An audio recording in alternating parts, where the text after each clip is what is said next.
right, so it's 7:06. We're going to call the school committee meeting to order. All members are present.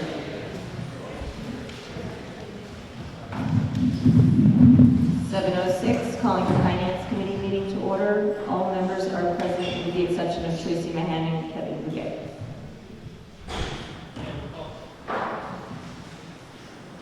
Calling the select board meeting to order. All 5 members of the select board are present. And we will start with the Pledge of Allegiance.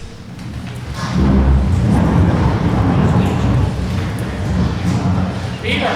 I pledge allegiance to the flag of the United States of America and to the republic for which it stands, one nation, under God, indivisible, with liberty and justice for all.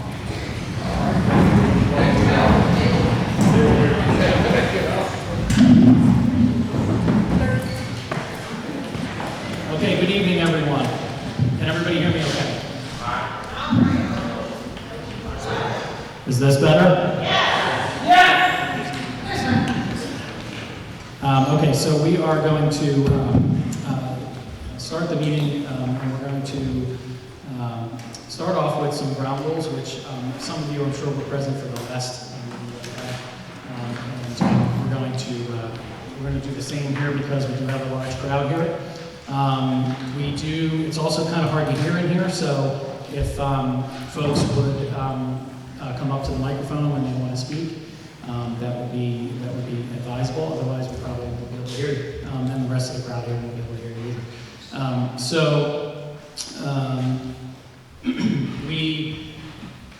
We will have we have agenda items that we will follow for the course of the meeting, and comments will need to be restricted to those agenda items. I'm sure everything that's on our agenda is what's on everybody's mind here tonight, and so.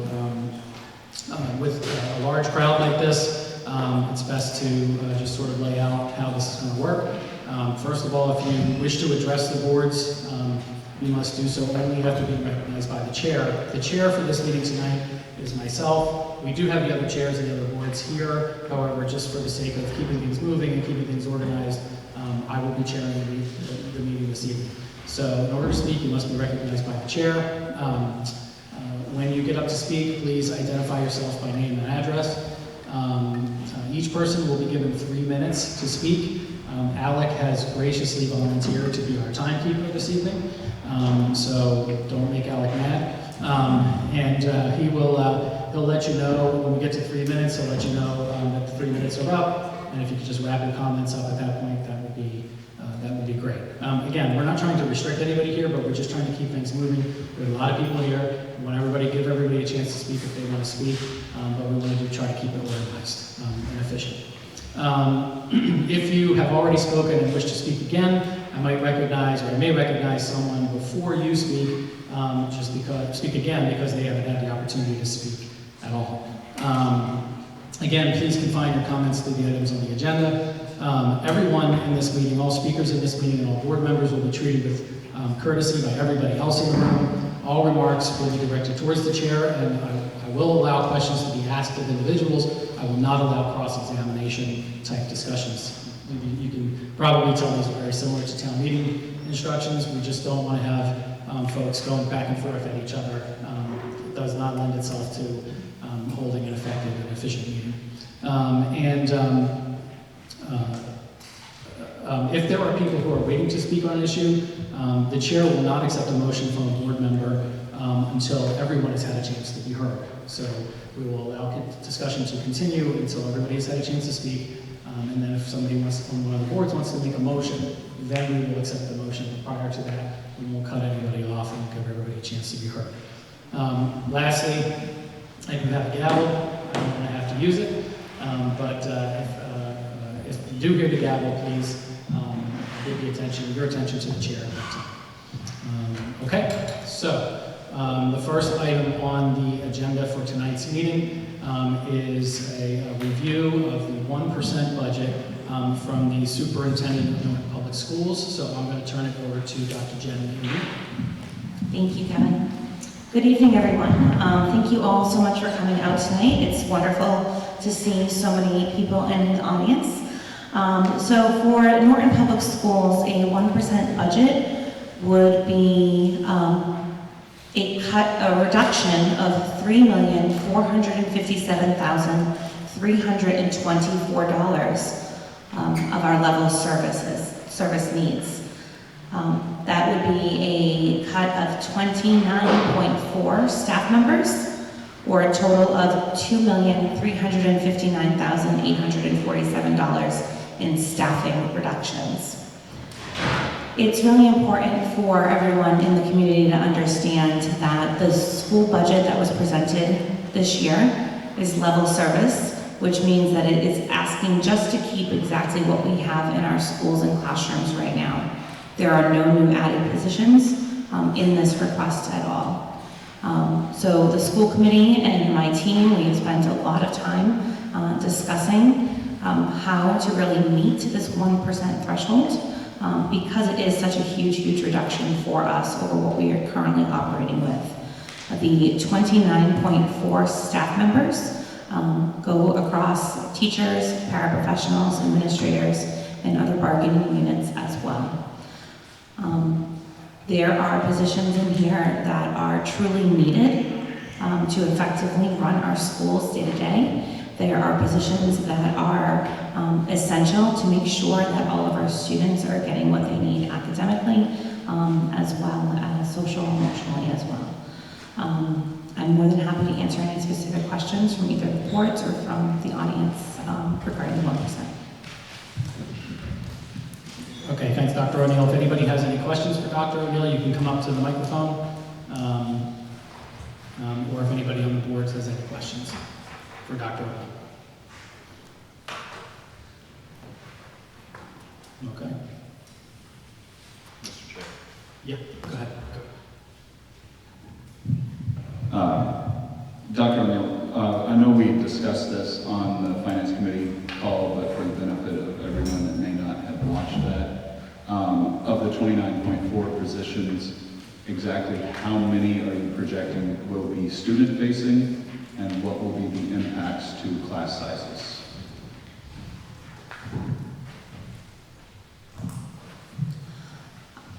Honestly, almost every single position is student-facing. When you think about the role that these professionals have in our classrooms, in our schools every single day, there are positions where staff members are providing enrichment through various specials to our students.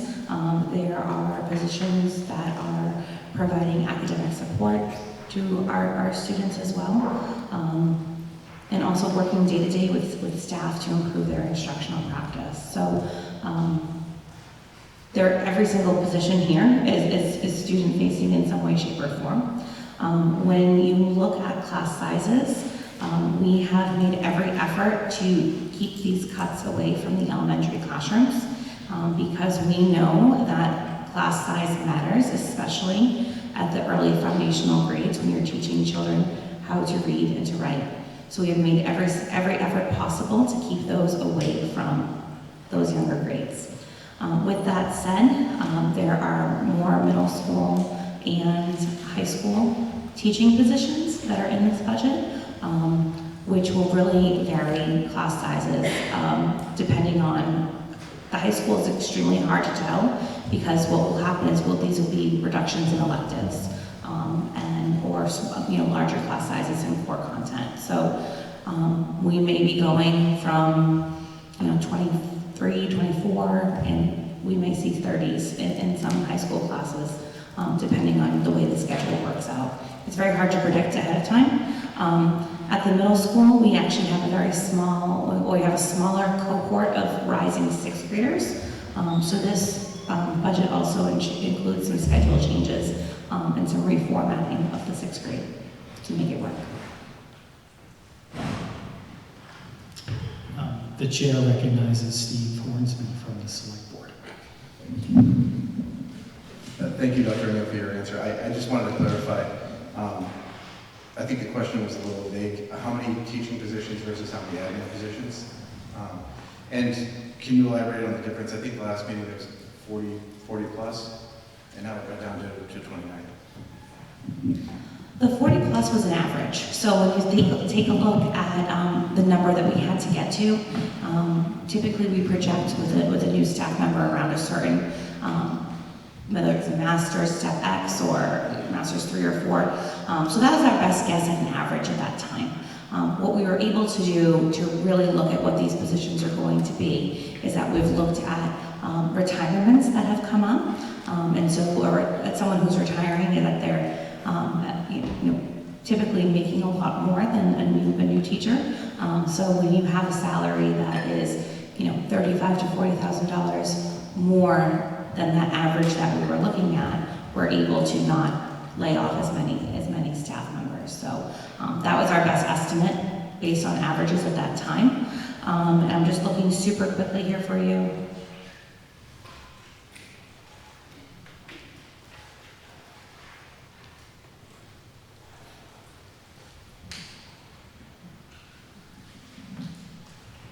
I'd say there are about 19 real teaching positions that are here.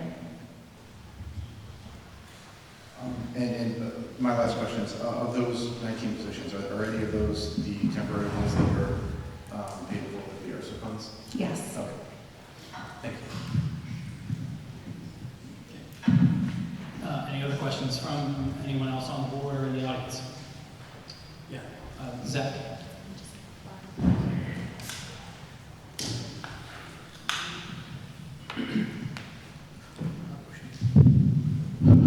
Dr. O'Neill. The school funding is complicated, as also this board knows. Are your state and federal funds, or whatever you're getting in various formats, are those locked in at this point, or are those subject to change over the summer? And what is your estimation on how close those numbers are from what you have today? All of the federal grants that we receive, we do not get numbers on those until the 3rd week in July, typically.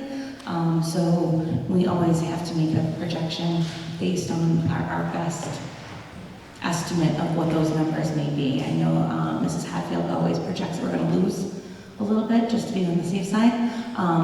Recently, I believe it was either yesterday or the day before, the House Ways and Means Committee met and they put together their recommended budget for the upcoming school year. Very exciting news. They have recommended that instead of a minimum amount of $30 per student, they are recommending $104 per student.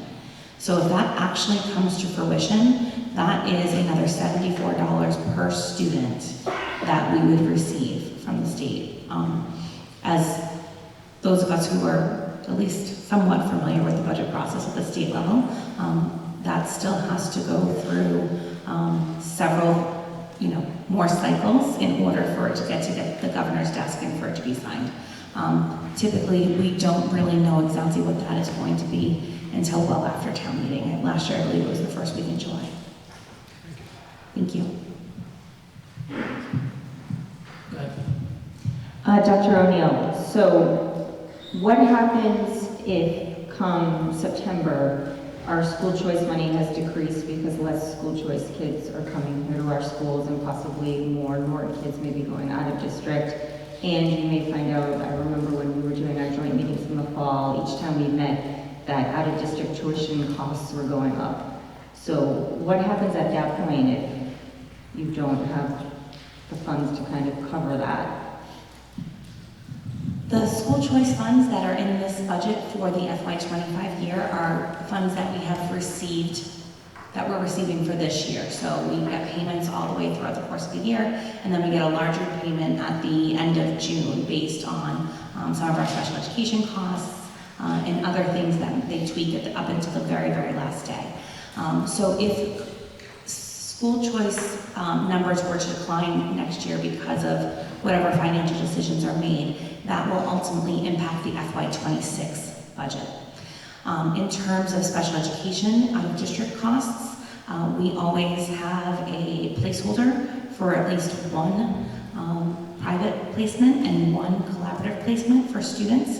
As you mentioned, Paula, we went through those in about 3 weeks last year. So it's something that we're constantly looking at. We do have the benefit of circuit breaker, which is our reimbursement from the state for some of those special education costs. And that's something that always advocating that they increase. Right now, it's a 75% reimbursement rate. And there is a lot of conversation within my organization of Mass superintendents and Mass school committees to increase that reimbursement to 80%. They would really like to see it fully funded at some point, but it never has been, so.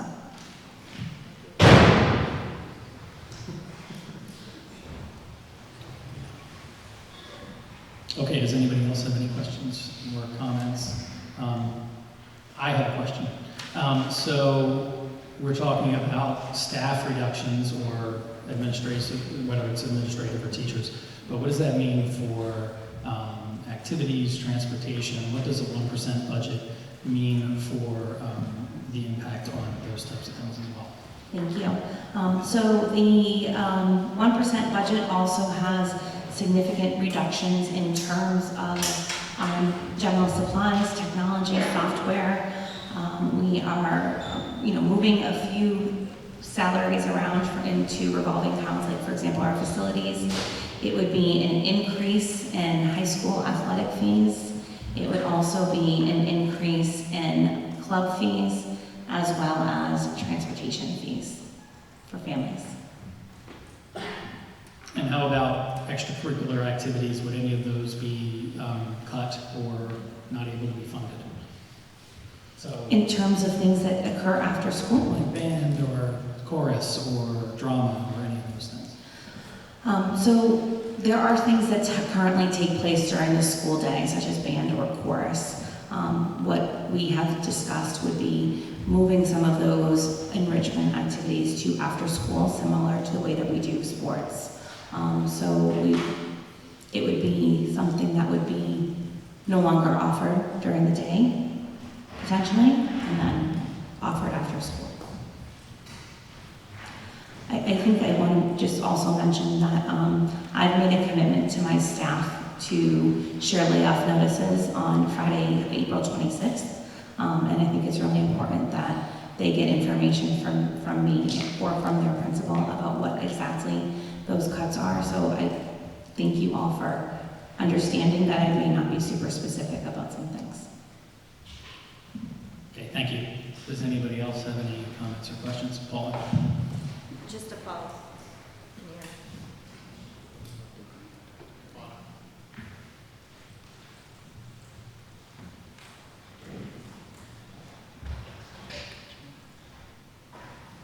Just to follow up Kevin's question, what would be the increase for athletic fees, club fees, and transportation fees?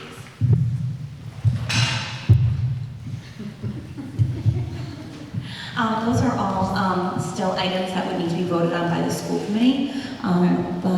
Ultimately, what we are proposing is a increase to $300 for sports at the high school. All middle school sports would go up by $50 each sport, and then it would also be a $50 increase to transportation. Again, not final, because those are all things that would need to be decided by the committee. Okay, yep. Paula? I'll speak loudly. Just the, Dr. O'Neill, if the state does come through with the additional $74 per student, how much does that help mitigate some of the layoffs? Great question. So ultimately, we would still need all of the layoffs to take place, and it would be a benefit of being able to recall staff. We are required to make all of our layoffs legally by June 15th, but what we would do is, based on whatever that calculation is, I know that we'd be working very closely with Mr. Units and his department to make sure that funding is able to come right to the schools. It would likely require a vote at town meeting in the fall, because it wasn't initially part of our budget that will be approved, and we will be looking at positions that we would be able to bring back. Typically, it's more challenging to bring back a classroom teacher in the middle of October, so we would be looking at the most effective and beneficial ways to restore services to our schools.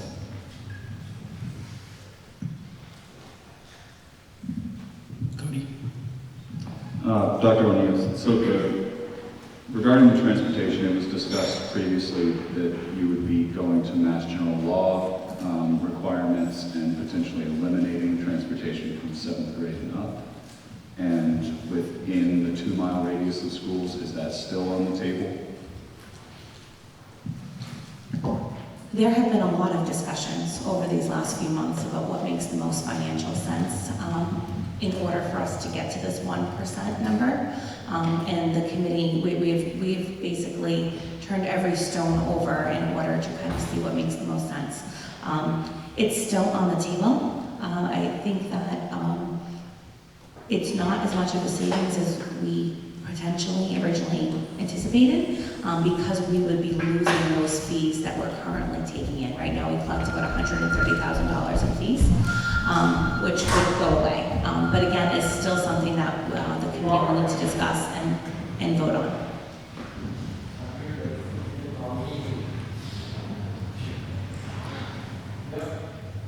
Okay, does anybody else have any questions or comments? All right, so we're going to move ahead to the next item on the agenda, which is the town manager is also going to give us a review of the 1% budget. Thank you, Mr. Chairman. So the 1% budget for the town was a decrease from what was requested of $1,045,004. The impacts from a 1% budget are the elimination of a public health nurse position, one position in the highway department, COA van driver eliminated, DPW director position and council on aging program coordinator not funded, all educational seminars reduced. In the police department, where there was a cut in the salary account of $108,821. It will result in the elimination of the part-time elementary school resource officer, reduced hours for the full-time school resource officer, reduced response time, periodic station closure, hiring freeze resulting in positions vacant due to retirement not being filled, backlogs in firearms licensing, evidence processing, case disposition, court case discovery and tracking, and decrease in availability of personnel for active ongoing investigations. In the fire department, closing of Station 1, which is the Chartley Station, decreased ability to handle simultaneous calls. Response times increased primarily on the western side of town. Inability to operate 2 ambulances at times, increasing response time and reducing ambulance receipts. Decrease in ability to handle non-emergency services to the public. Impact on the town's insurance services organization on the ISO rating, which could increase insurance costs for homeowners and businesses. In the fire department, salary account was reduced by $233,120. And if I could, Mr. Chairman, I did leave a paper out there just to let people know we're under the, as you know, the limits of 2.5. And just to give you an example, our 2.5 increment in FY25 is $1,141,693. Before we even start looking at funding budgets, there are items that we have to address. Health insurance. We've been fortunate the last few years, health insurance has not increased that much. This year it's going up 5.7%. That's $322,000 right there. Retirement payment to Bristol County, $229,038. Our assessment to SEMREC, with the Regional Dispatch Center, increases $150,000 this year. And then the increase in all other insurances, property, liability, and auto, $78,520. So once you take those off of that 2.5 increment of 1,141,000, we only have 362,000 left to fund budgets for both the town and the school.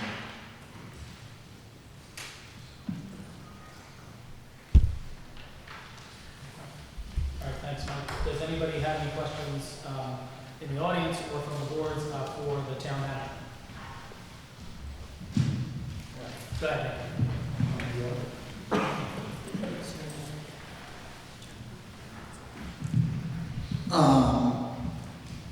The DPW director position, that was voted on at town meeting to be funded, correct? It was voted to be established, but we can't establish a position we don't have money for. So how does that kind of work if the residents said, we need to get this done? Does that, I mean, again, to quote a few people, robbing Peter to pay Paul, but doesn't that kind of have to be starting to be looked at to start forming that DPW, which we would then need a director for? We can look at that and work with the departments we have right now, but we can't hire a director for that.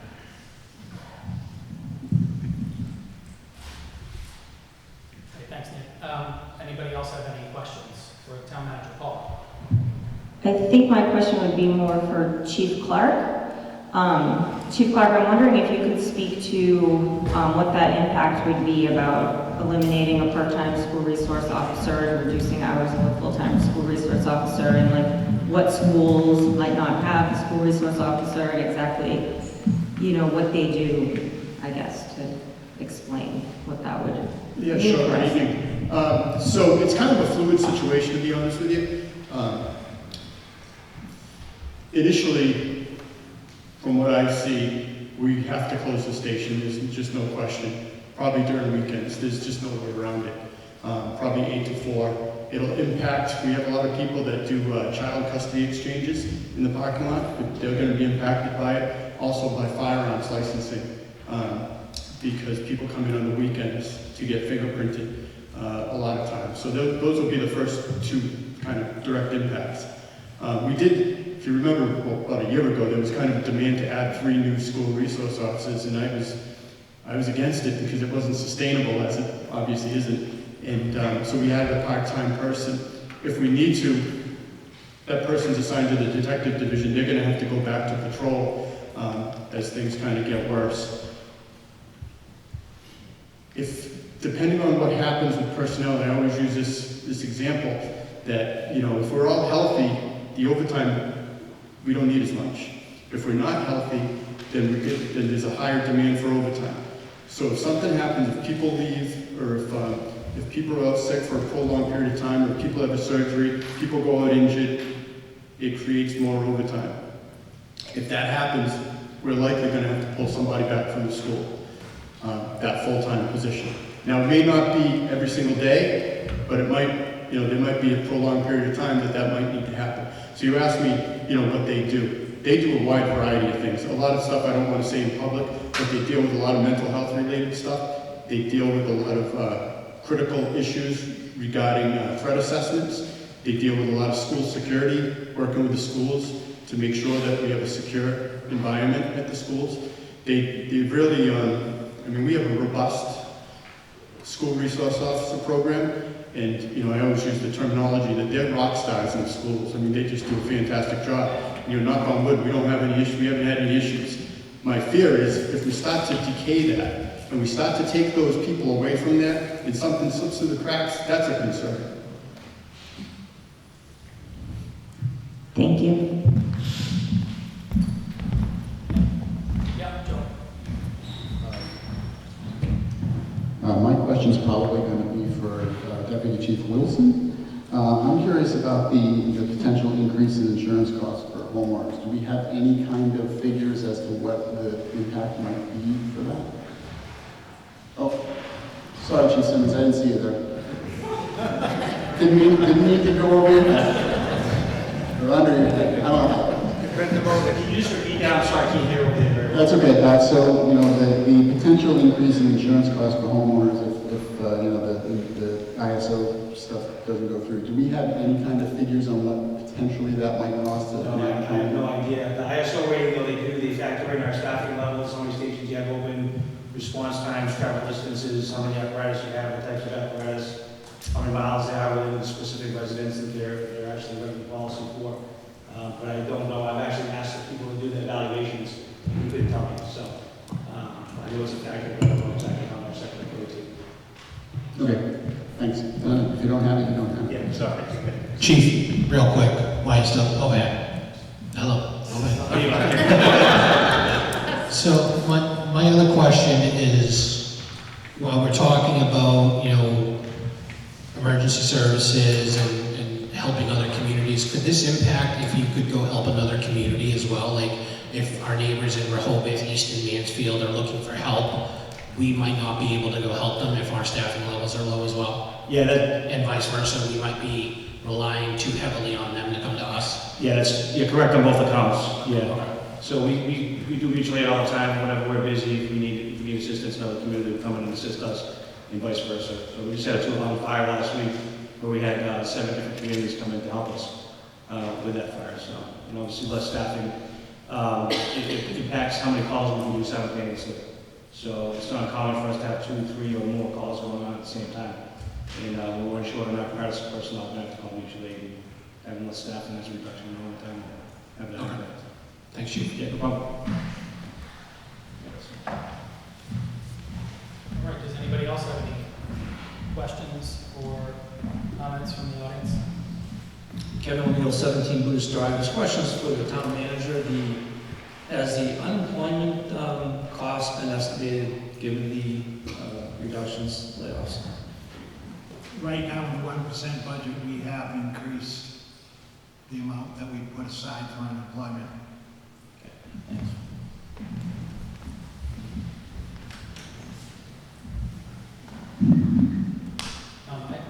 I have a question for the, excuse me, I have a question for the Finance Committee. So this 1% budget, does it include any use of free cash or stabilization? Because I know that was a big topic of discussion at our last meeting. It includes 1.2 million of free cash and no stabilization. Thank you. All right, any other questions? Any questions from the audience or from any of the other boards? Yep, come on up. Just your name and address, please. Brian Salter, 7 Stonefield Road. I'm speaking on behalf of the library. I'm on the board of directors there. Originally, we were asked to quote a 3% increase, which would give us our standard 45 hours, which is 90% fulfillment that the Massachusetts Board of Libraries requires. We asked for 3.8% so that we can get to 50 hours a week, get fully certified, and be back on track. Massachusetts Library Board was giving us a little bit of leeway because of the COVID pandemic.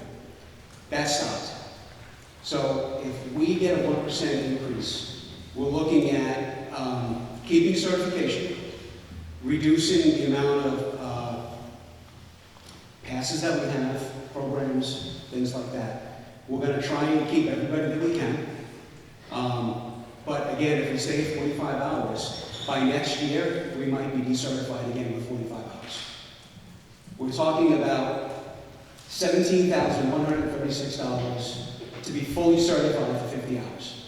That would get us certified. We'd get another $5,000 to $7,000 a year from the state. We'd be open 50 hours a week from Memorial Day to Labor Day, or vice versa. So that's what we're asking for. The 1% is going to hurt us, and by next year, it's possible that the state could decertify us again. And when you look at decertification, it takes 2 to 3 to 4 years to get recertified. It's not just, oh, here's the money, you'll be recertified. They decertify you for a year. They look at the next year to see if you have the money to do this.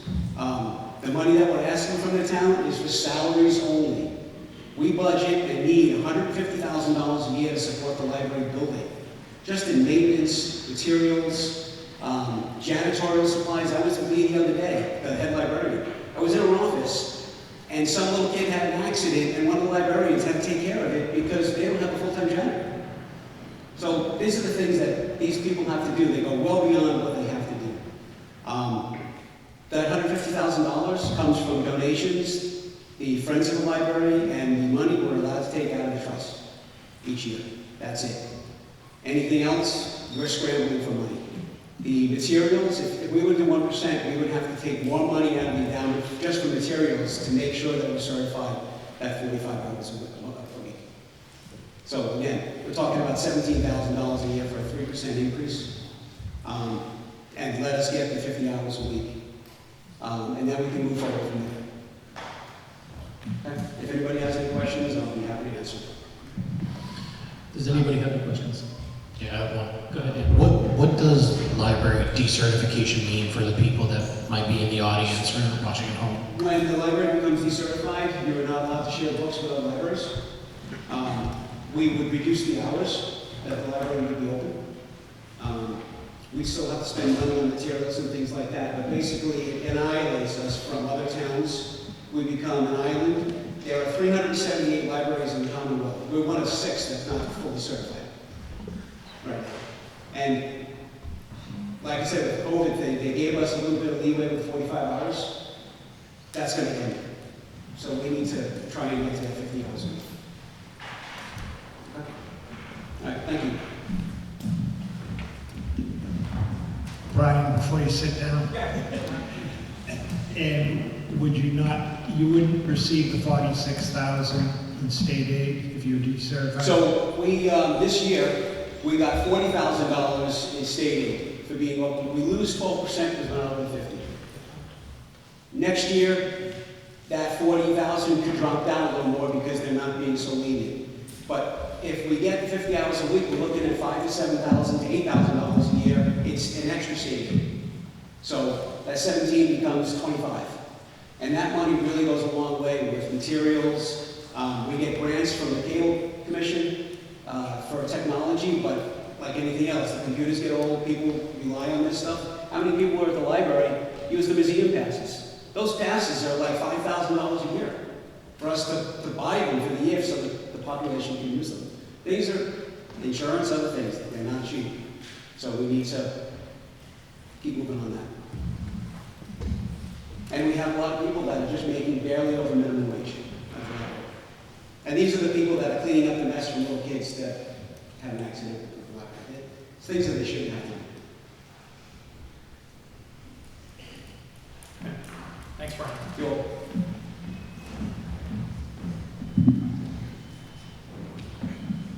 Okay, does anybody else have any questions or comments? Kevin? Since I'm in the front row, and I was a lad, I told Brian just said. When programs, after-school programs, school offerings get reduced, as well as resource officers and other services around town, the library becomes even more important for kids to go to after school if they don't have any other options. So even though it's a small budget and it's often overlooked, the services that it provides in the community for an extra $17,000 maybe need more next year than they have been in the past. So, thank you. Thanks, Kevin. Does anybody else have any questions or comments regarding the 1% town budget? Okay, seeing none, we'll move on to, sorry, go ahead, Cody. Mike, just to, it was kind of glossed over, the Council on Aging, elimination of the driver, elimination of the additional position that's needed. Can you explain exactly what that impact looks like for the new senior center that is getting ready to open once it gets finished, if we're even in a position to open it? Well, we will open it, but the hope was that we would have a functional senior center. The director spends a good bit of her time on human services, so she's dealing with a lot of people that come into need help with food, need help with housing. So she's dealing with that side of things, and we really wanted to have a program director in place that would handle all the programs for the seniors, coordinate the van driver. So with the new building, and we're one of the few towns that doesn't have a van driver, so none of those services that we counted on would be able to be provided. So we'll be relying on volunteers again, and the services are a lot of it's very personal, confidential, and volunteers can't do any of that human services side of things. It's going to really stretch the people that we have working there right now. So if I'm understanding you correctly, there will be no way for people who cannot drive themselves to get to this nice new facility. There will be no programs directors, so there will be nothing for them to do, even if they can make their way there. And so we will have a nice brand new building that will be vacant and unused for the most part. It'll be just similar to what goes on now at the senior center with volunteers. We won't be able to step up the program that we do there. And it will cost more to operate the new building.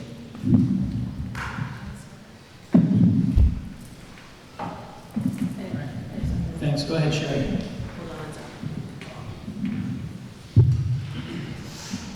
So I just have another question, Mike, just to follow up on the van driver, because, and maybe you can correct me if I'm wrong, but the van driver just doesn't take people to the senior center, I assume. I assume they take seniors who are unable to get to doctor's appointments or things like that. These are like serious things that some of our seniors in town need.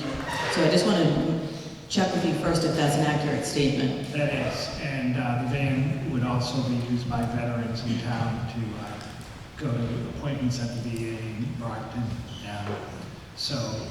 And also to take people to the stores. We don't have a supermarket anymore in town, and so the van would be used on certain days to take people shopping also.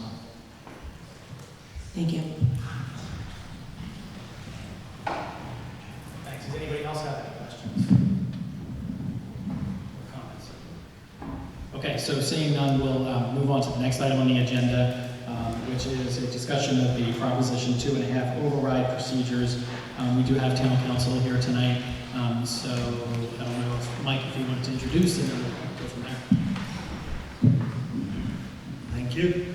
So town council Lauren Goldberg, who's an expert on this matter, fill us in on different procedures that can be followed if an override was something that we're looking to do. Thank you, Mr. Chair, Mr. Manager. So Proposition 2.5 is a very complicated statute, and it is a very complex set of rules. What I'm going to try to do is explain to you the requirements for approving a Proposition 2.5 override. There are two parts to every override. The first part is the appropriation that's made at town meeting, and the second part is approval by the voters at the polls of an override amount. One without the other is, not obviously not effective if it's a situation where there is a rejection of a Proposition 2.5 override at the polls. Then that essentially nullifies the vote that town meeting has taken. There is no required order, however, that Proposition 2.5 appropriation and a ballot question have to be presented. It is completely up to the select board and no one else to decide when to put a Proposition 2.5 question on the ballot, how much the money, the override amount should be, and whether there's one or more questions.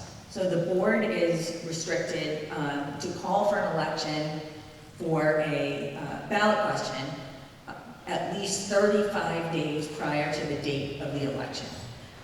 The question, the exact form of the question has to be voted by the board, and written notice has to be delivered to the town clerk no later than the 35 days. So the select board can call a special election for any time in the future that it wants. It doesn't have to wait till that 35th day before the election, but it can call an election no sooner than that 35 days. So the election can come before the appropriation, or it can come after the appropriation. If the election comes before the appropriation, then there's an information, an information aspect to what the board produces, what the FinCom produces, and the school committee produces, in that there will need to be more public discussion about what the override looks like and what happens if there, I mean, a lot like tonight, but additional publicity about this, maybe some newspaper articles, votes by the various boards, because there won't have been a discussion at town meeting. So that's the difference.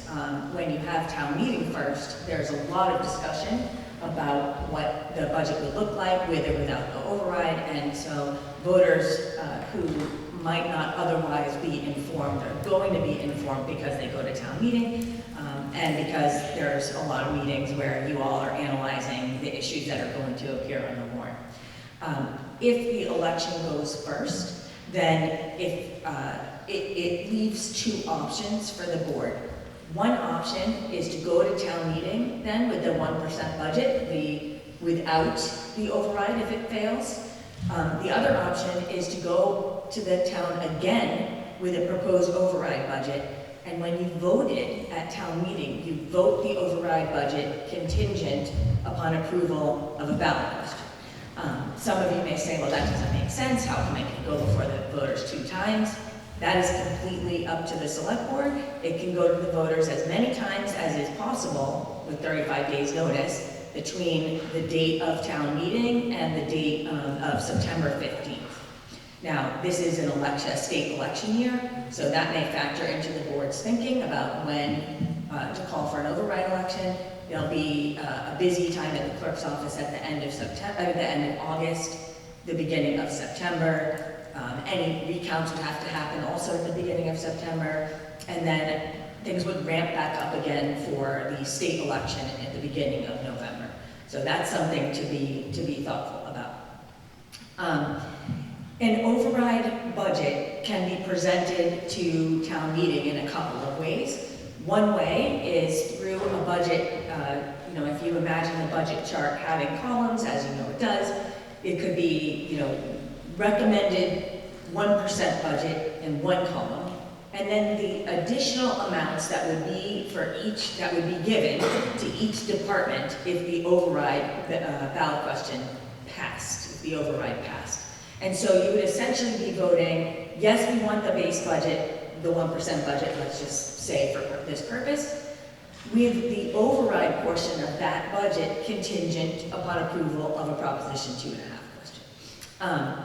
If the override passed at the election that's held before town meeting, then you can vote the override budget without a contingency. It would mean that you have the ability, the room in your tax levy to raise that higher amount. Now, I think it's really important to stress that town meeting controls how much money is appropriated under the tax levy. When you go and you approve the budget, and you approve, a purchase of a truck or a purchase of a cruiser or whatever it is, that's up to town meeting. Town meeting isn't required to fund all the way up to what's been requested, nor is town meeting prohibited from funding something in a different manner if it wants to propose something higher. As long as, quote unquote, within the scope of the article, and thank goodness that's left up to the moderator and not to me. So that would be something for the moderator to think about. Sorry, I think it is typically the case that there's some leeway afforded by the moderator in these kinds of cases because the budget as a whole is quite large, and so a change to 1 or 2 lines within that may or may not be of significance. But again, that's the moderator's call. So town meeting, for example, if the override budget were to be presented to town meeting and town meeting says, no, we don't want to approve the override budget, even if it's contingent on a ballot question, then that's town meeting's decision. The select board and finance committee and school committee, they only, not the finance committee as much, but boards and committees and departments only have available to them the amounts approved by town meeting. So sometimes there's a concern, if there's an override, it means, you know, forever we're gonna have to spend more, and that's actually not the case. It is true that the town could spend more once the override is passed, but it's not mandated by law. So any year you can raise up to the Proposition 2.5 levy limit, or that higher levy that's created by an override. But that's not a requirement under law that the money be appropriated each year in that way. See what else? The form of the ballot question is set by statute. So some of you will say, you know, this is not understandable. What does this even mean? And the answer is, that's what the state law says it has to be. So talking about the levy limits and what that looks like at some meetings is very useful, so people can understand when they get to the polls what that question is even asking. Another question that comes up is, could we go to town meeting and someone substitute a different funding source? I heard the stabilization fund mentioned. If that were to happen, that could affect the total amount appropriated at that meeting. If the ballot question was already on the ballot, it wouldn't change the amount of the override that was requested.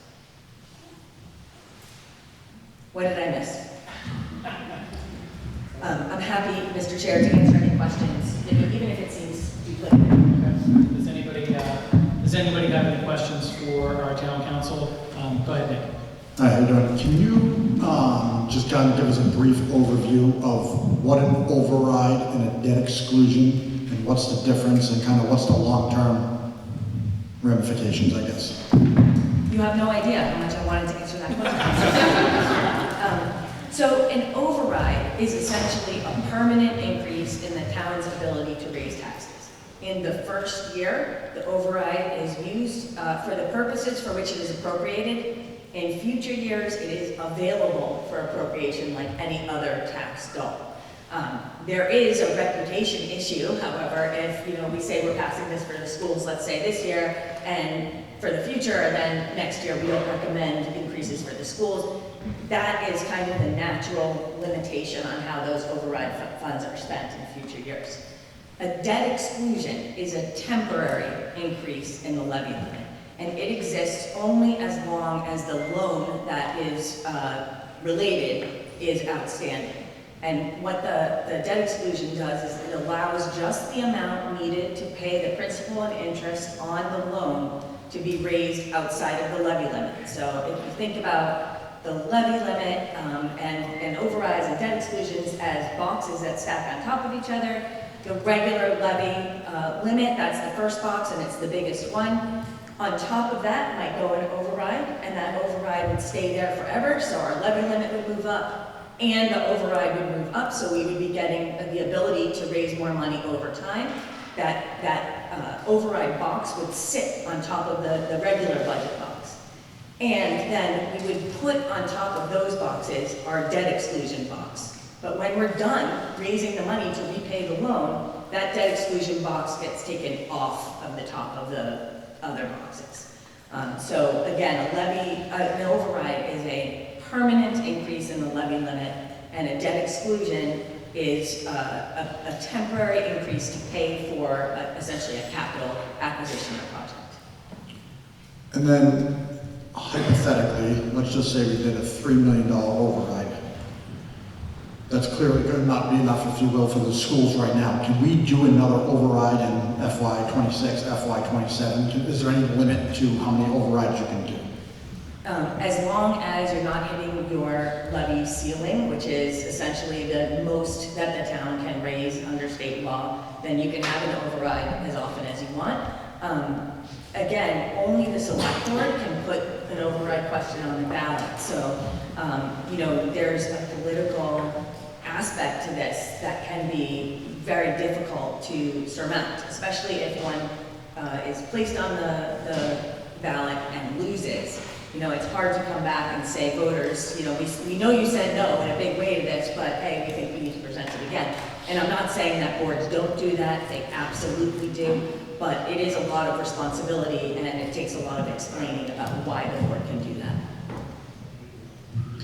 So my question once the override amount is written, can that be changed? So for example, if it's written for 3 million, could someone say, I want to make a motion to make it only 2 million? Like, is it the same progression at like town meeting where they could write it and we vote on it and discuss it and things like that? Like, could that happen, or is once the amount written with good faith from all those involved, can that still be adjusted? It can still be adjusted at town meeting as long as it's within the scope of what was recommended. Oftentimes, it is very difficult to reduce a proposed override amount on the floor because you have to change each line. You can't just say, let's decrease everything by 1/3. That's not how it works. And so it is unusual for someone to change an override amount in that much detail when it exists. There is a way to do an override without any detail at all. That happens sometimes. The risk there is that once it passes, you need to come back because you still need to appropriate the money. Remember, we talked about it being 2 pieces. So I think it would be unusual. That would definitely be something that the moderator would need to okay ahead of time, and that the proposer would have to be prepared to do a lot of math, because that isn't the town's job to come up with that on town meeting floor.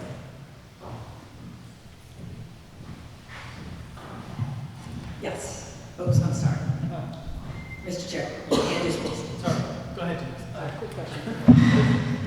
I don't know if I'm speaking to you. Can I just yell? Is it more common for an override to be a specific dollar amount or a percentage?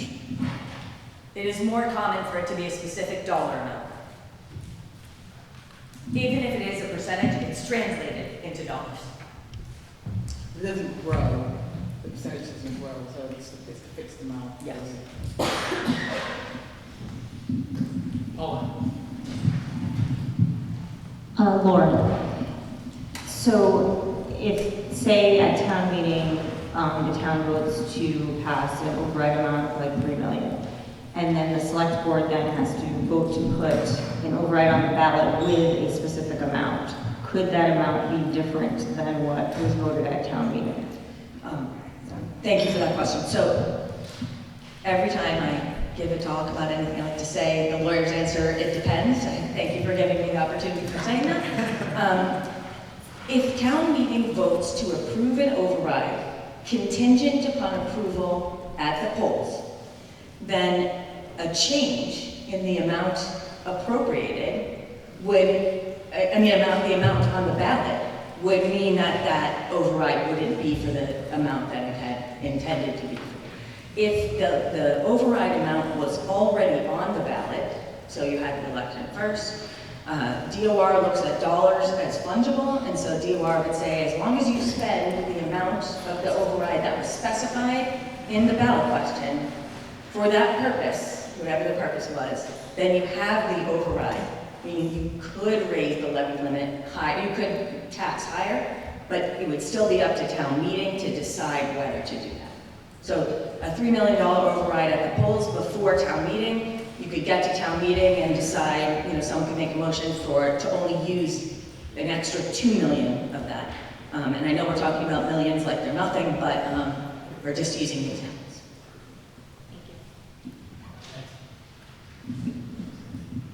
Does anybody else have any questions for Lauren or for the boards? Anybody on the boards have any questions? Go ahead, Jim. Sorry, one more. So at town meeting, any resident can stand up and say 3, 4, 5 million. Between FinCom, school committee, and the select board, is it like a regular budget item in terms of like we can give a recommendation and then someone makes that motion, or is it kind of just a free-for-all? We like to think that town meeting is not a free-for-all. I think the moderator would agree with me. So if someone is going to make a motion at town meeting, it has to be within the scope of the article. If the article that's presented includes a base budget of, making things up, 1 million, and an override budget of 1 million, if there was a motion at town meeting to then have the override budget be at 5 million, I imagine, I'm going to look for confirmation that the moderator would say that that's outside of the scope of the article. It's different in the other direction. You can lower the amount that that people were notified about without that being outside the scope of the article. That doesn't mean, however, that lowering of the amount of the override would actually accomplish what it is that we're talking about, which is providing that extra funding for the budget. So lowering the amount of the override means that even if approved at town meeting, you've only at the election, you've only appropriated that smaller amount.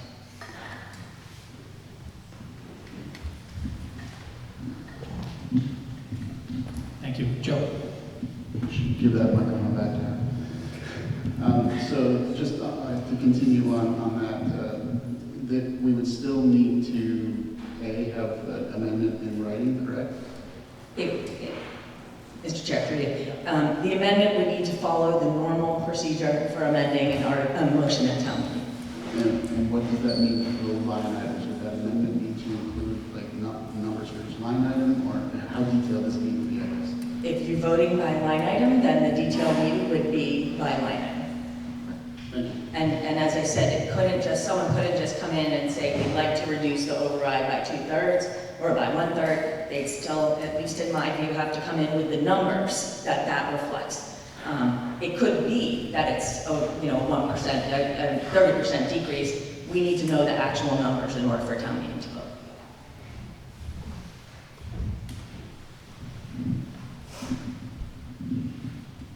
Okay, does anybody else have any questions on Proposition 2.5 override for town council? Okay. All right, next up is town meeting logistics. So I think I'm gonna give it to Mike. My question is, if you are going to do an override, how do you want to handle town meeting? Do you want to start the first night and do the budget? And then see after you do the budget if you can finish that night or continue it to the Wednesday? But if for the first night, it might be better if you take up the budget first night. Are you saying take up the budget and only the budget on the first night? If for some reason it moves quickly and you can take up some articles, fine. But I think it would be smoother to do it that way. It's up to you. Mr. Chair, thank you for indulging me. I just wanted to say, and I'd forgotten to get to this point, we talked about there being two ways to do an override budget at town meeting. So the first is a combined vote on both the base budget, the 1% budget, and the override budget, with the override budget being contingent on the override at town election. The other way is to do the base budget in one article and to do the override amount in a separate article. That can lead to issues in terms of what people want to talk about during the base budget discussion, and so that would be something for the moderator to consider. Do you discuss articles, let's say 1 and 2 together, and then take separate votes, versus saying we're not going to answer any override questions while we talk about the budget. So that's for the select board to think about and the moderator to think. Okay, so Mr. Town Manager, do we have to decide tonight if we want to do that, or is that just a recommendation for us to consider in a future select board meeting?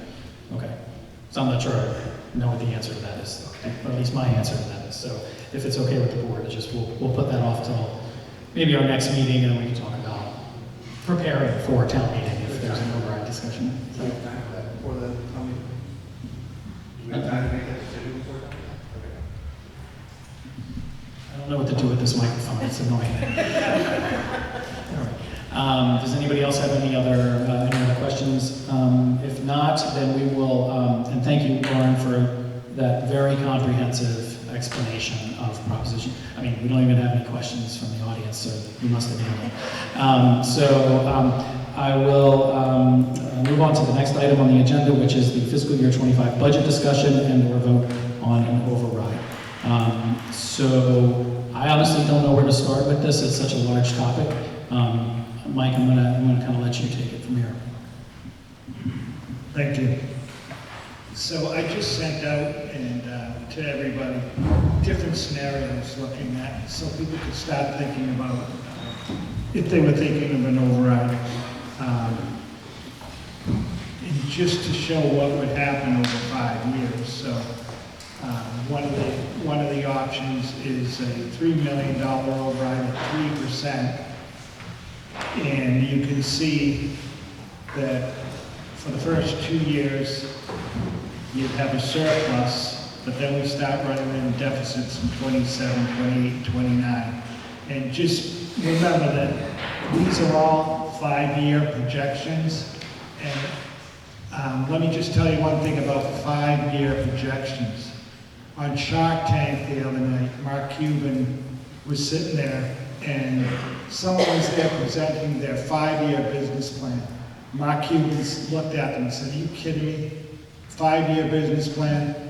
What business prepares a 5-year business plan that actually meets that?" So I'm out of here, he said. But so these are our best projections. We don't know what's going to happen in 5 years from now. I mean, like I've said it before, at the beginning of the year, there was a prediction by Chase that home prices were going to drop. 6 months later, they're saying home prices are going to increase by 6%. So they didn't even know, they're the experts. So there are things we don't know. So these are projections. And we did our best to show you what our revenue would be going through the years. And just let me remind you, so in the FY25, if everyone did 3%, it shows a surplus of $544,391. Now, that can be left. We don't have to spend for that. Or that could be used for capital, stabilization, OPEB. And that's one of the discussions that we've been having at the Finance Committee and with the school committee in the town, is that we don't have money to set aside for capital. We're struggling to do capital projects. So if we had money that we could set aside for that, and we weren't using all our free cash for budgets, like we're using $1.2 million this year, that would be a benefit to the town. But that, or it can just, you don't have to raise to it. If we did, there's another option there, $3 million at 4%. In the third year, we start running a deficit of $813,000.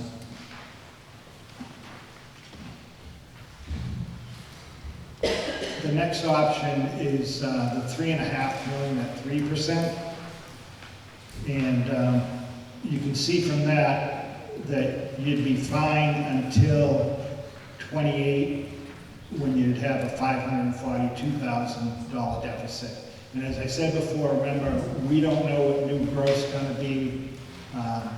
Right now, the assessor is predicting in that year 300,000. This year was 748,000. If we get new growth of 700 to 800,000 that year, we don't have a problem, but we don't know what it's going to be. Then, if you look at the 3.5 million, at 4% each year, we start running into a deficit in FY26 of 301,000, and then FY29 it's up to 4 million. With a $4 million override, and if the budgets only go up by 3%, and that's a speculation too, because we've had years where we didn't increase the town budget by 3%, and other years that we went up by 7-8. So that's just a projection. We don't have to go up 3% every year. We can see what happens when we get there. And with that, if you did 4 million at 3%, you really don't start having a deficit. It's small, $4,000 in 28, which with local receipts, that's really not a deficit. We could cover that. and you start running a slight deficit of 640,000 in FY '29 based on these assumptions, which could change. One large building, and you have some new growth that you can use. Then if you do the 4 million at 4%, you start running into a deficit in FY '27 of $1,008,000. Then you get up to 2 million, up to 3 million in FY '29.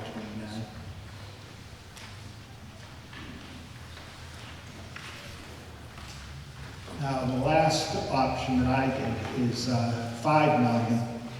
If you did 3%, we have surpluses every year. 2.5, 2.2, 1.6, 1,463,000. And that is on a 3%.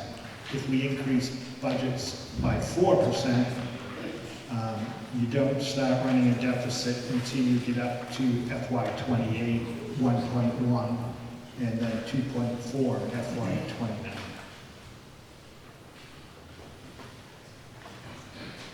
And obviously, it could be budgets of 2.5%, budgets of 3.5%. So these are just figures to start you thinking about if you're going to do an override and what the future looks like and what would be sustainable.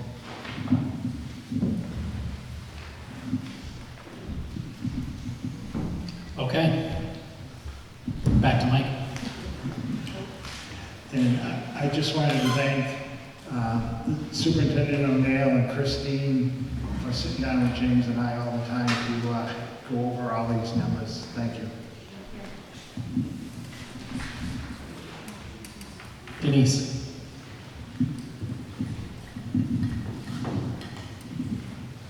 Mike, just for clarity, the numbers that you provide us in these different models, seem to be modeling out how much money each department or the government versus school side would get if we pass these overrides. It doesn't model out how it compares against what level of funding looks like. For instance, I can tell based on the information Dr. Mills gave it, that we're still going to be short 3 to 4 million year over year based on these projections. What does that impact for the town side? And then what is the actual shortfall? Because I don't want the perception to be like if we do an override, we can fund everything level because we still can't level fund.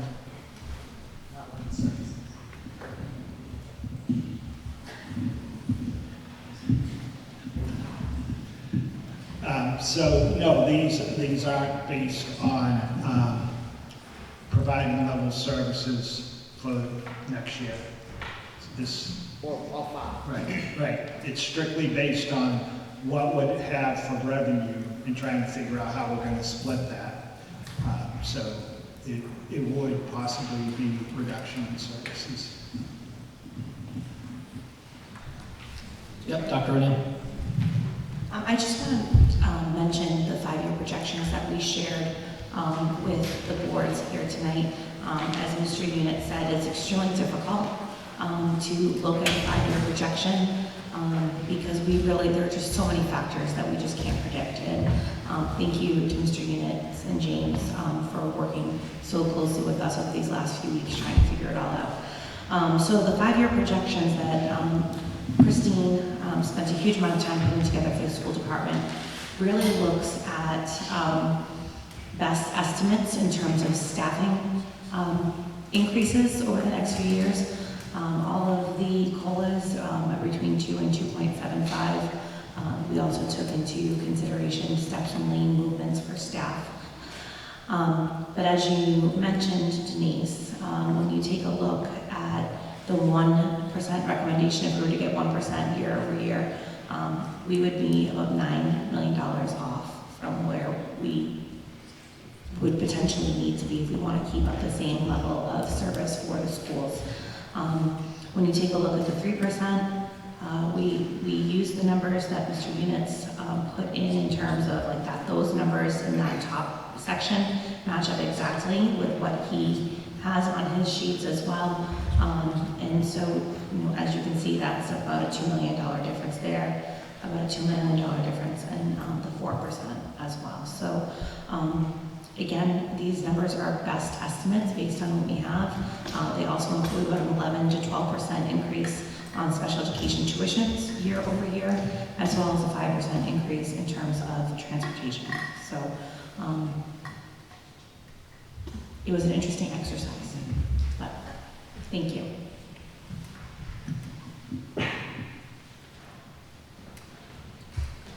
Okay, Cody. Mr. Chair, so, Mike, I think one of the things that might be lost on everybody that's not looking at these numbers, there's a lot thrown out at everyone that's sitting in the audience, and if you don't have it in front of you, basically what's being said is, even with an override, if we're looking at a 3%, 4%, 5% every year, it is always unsustainable 100% of the time, because you can only ever raise your levy, the taxable amount and the total tax that you bring in, by 2.5%. It is simple math. If you raise by 3%, you will always end up upside down. So my contribution here and my recommendation is, if we are seriously talking about an override, we also need to seriously talk about how we budget in this town, and not looking at funding 3%, 4%, 5% year over year. We need to stop that conversation. We are level setting, we level set, and we work with what we have going forward so that we are not upside down.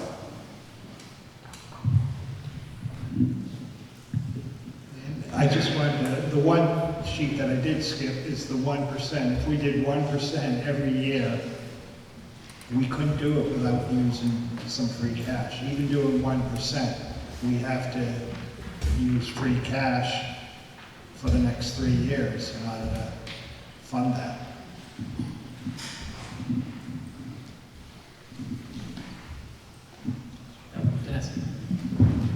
So I want to just really quickly ask for a clarification. It's completely possible I misunderstand this, but I'm going to use the 4 million 3% as kind of the example. When I look through this, so year one we have 1.5 million, year two 1.2, year three 604,000 in surplus. We can do one of a few things with it, but the two I want to focus on is we can either not appropriate it, or we can use some or all of it for stabilization, whatever we may want to do, correct? And so I guess my question is, as we get into year 4 and year 5, particularly year 5 where we have a $640,000 deficit, if we've actually not appropriated it in prior years, do we not retain that in the pocket? Do we not retain that ability to levy that in the pocket? So we actually don't. Even if we use it, partially for stabilization, we actually don't hit the deficit in year 5, because we could theoretically raise those taxes up. Like in again, year 2 or year 1, we're 1.5 million in surplus. We don't have to actually appropriate that at town meeting. We can say we don't need the 1.5. We can put that in the pocket. So we never actually tax it. In year 5, we still have that ability to raise that levy, right? No, you tax it, you put it in stabilization. Well, we can put it in stabilization. The other thing is we don't have to. When you get to the later years, now you have a $10 million, whatever, stabilization, and you just. Right, and that's. Three-quarter vote of town meeting moves that back. Yeah, and I'm not against that. I'm just saying that the other possibility is if we don't put everything into stabilization, do we not have the ability at a later date to go to our, the town's maximum levy and actually fund that $604,000 deficit? Mr. Chair, if I may, I just want to remind you that we talk about Proposition 2.5, and we talked about it a tiny bit tonight. Proposition 2.5 limits the town's ability to raise taxes, to raise on the tax rate more than 2.5% of what it could have raised the year before, okay? So if you don't tax up to the levy limit, that means that if all of a sudden you need to, you're going to be increasing taxes far more than 2.5%. And that's why if some of you are wondering, why does my tax bill come out higher than 2.5%? And that's because maybe we haven't raised all the way to the limit previously, and then when we need to, it can exceed, the individual taxpayers will be paying more than 2.5%. As compared to the town's entire tax levy will not increase more than 2.5%, but individual tax bills will. Mr. Chairman. Through you. So just for clarification, so if we didn't allocate, say, $1.5 million, if we were running a surplus, we didn't tax that, which means we didn't raise the amount there, then the amount we're basing the 2.5% off of the following year is the reduced amount. We don't get to add that back in and say, well, we could have, but we didn't. Mr. Chair, it's actually the exact opposite. Okay. So the tax levy, what's available in the tax levy is the full amount that the town could raise. So if you raise below the tax levy in 1 year and the next year you think you need to raise more money to run the town, you can tax all the way up to 2.5% of what you could have raised the year before. Thank you, thank you. So I go back to my original statement that these projections are actually short. We would be able to go further along because we always have a surplus in the early years, right? So we don't actually hit the deficit as soon as we think we do, or at least as soon as the projections show we do. And to Zach's point again, we could actually put it all in stabilization and have a nice stabilization fund for once, which I'm not against. You looking at me for an answer to that question? No, I'm just stating again. Yeah. These- No, I think I understand what you're these saying. earlier than we actually get, so.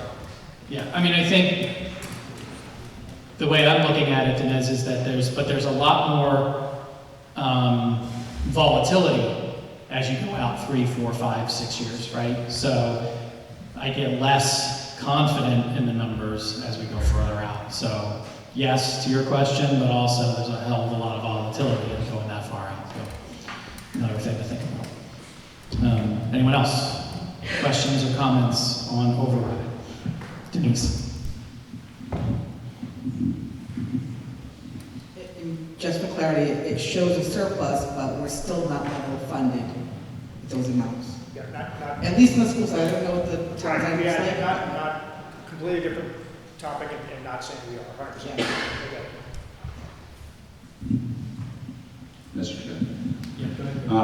Dinesh, you and I are always on the same page on this. Pulling from stabilization to fund for ongoing expenses is not something that we want to get into the habit of doing. It's part of the reason why we've gotten here. It's not stabilization, it's free cash and utilizing non-recurring revenues to fund for recurring expenses.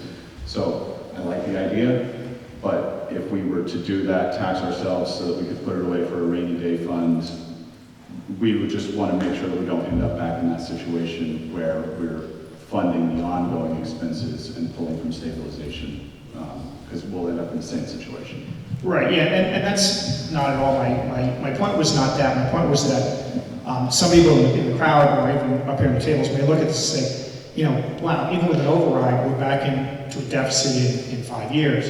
And, to Kevin's point, I 100%, like 5-year projection is absolutely ridiculous, and to Mike's point, and to Mark Cuban's point.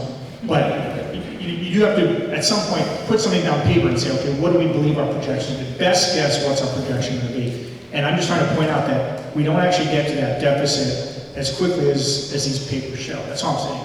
And this is a very good representation of what it would look like. I just want to highlight that, don't forget, we have the surplus early. The surplus cancels the debt. The debt later on. That's all I'm saying. You're talking too much. Steve, I think Denise brought up a great point about it's not level funding for all these. And any of these options here, none of them have level services on here, even up to the $5 million. So that gets back to our last meeting where Nick and I were talking about 6.5 million, something like that. Was that considered? Was that something that was considered? No, we haven't done that, but we can sit down and do that too. If that's something you want. I don't know, what do you think the town's people, some people obviously aren't going to be for anything, you have to think about politically, debate what will people be able to handle. And just for everybody in the audience, these documents that we're looking at are all available on the town's website. It takes some time to put all this stuff together, so it didn't go out today, but it is available for everyone to view. I believe it's on the town manager page. If you go to the town manager's page on the right-hand side, there's a link to all of these documents for tonight's special meeting. So you can look at all these things that we're talking about here. Any other questions from the boards or comments from the boards? Ooh, a lot. All right, we'll start with Nick, and then we'll kind of work our way around this way. I was just going to pull a Keith Silver and say, can we get to the number and where are we going with this? All right, Sherry? No, I was getting it from her. Go ahead, Jen. Keith moves the question. No question, move. I just want to draw the board's attention to the bottom of the 5-year projection scenario that the school department prepared. That is the number that we talked about at our last meeting. So for the school department to have level services, and then to also look at those essential positions that were unfunded requests this year, such as kindergarten paraprofessionals, the library media specialist at Norton Middle School, etc. That would be the number for Norton Public Schools. That would also take a look at potentially eliminating or reducing fees, depending on where we want to go with that. The $5 million, yes.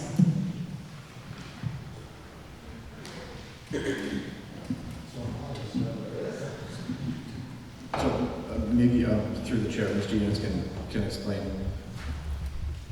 From what Dr. O'Neill just said, that's a 12.63% increase, but on our documents here, it has it listed as 3%. That, for the 5 million. That's a document that, you're talking about their document? Well, yeah, she's with the $5 million revenue increase. Yeah, it doesn't match up, so I'm assuming some more work needs to be done.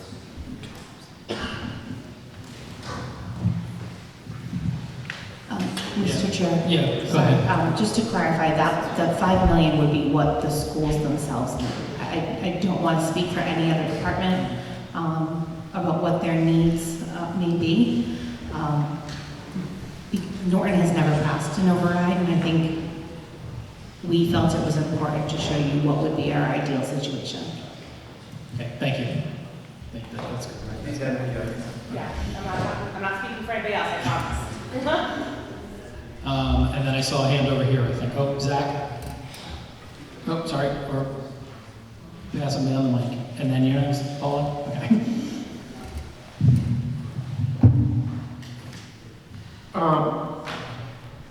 So obviously this is a political issue at this point, and the town, as noted, has never passed an override. So the question is, I appreciate all the numbers that were put together, I know it's a lot of work. What does everybody feel that the town can pass? That's going to be the bottom line here. We can put together a $5 million override. But knowing the history, my personal opinion, I think that's dead on arrival. I mean, twice before, it's been rejected by the town.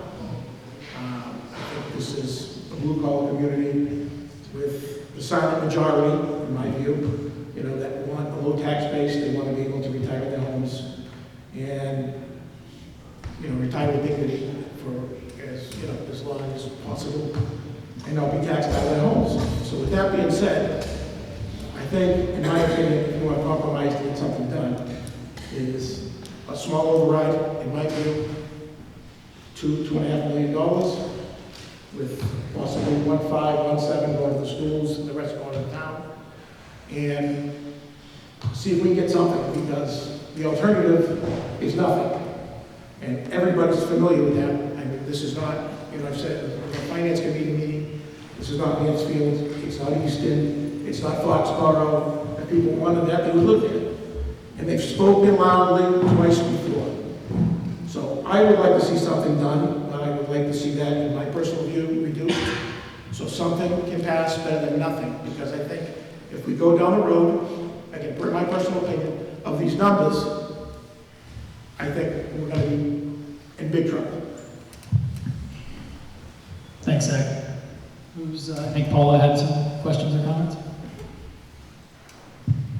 Okay, it sounds like the conversation completely changed, but I actually have a question for Mike. So Mike, the new growth projections that you have on here, you have them as being reduced each year after FY25. Could you explain that a little bit? Yeah, the assessor and the building commissioner sat down to look at what they see happening in new development. You know, the Blue Star Business Park has room for one more building. And we're trying to push the state to auction off the land behind Dunkin' Donuts, but that hasn't moved forward.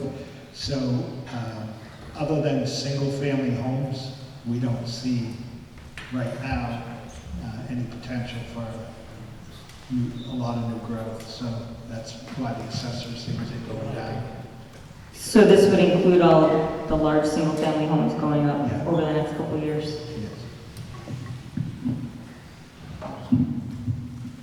Joe.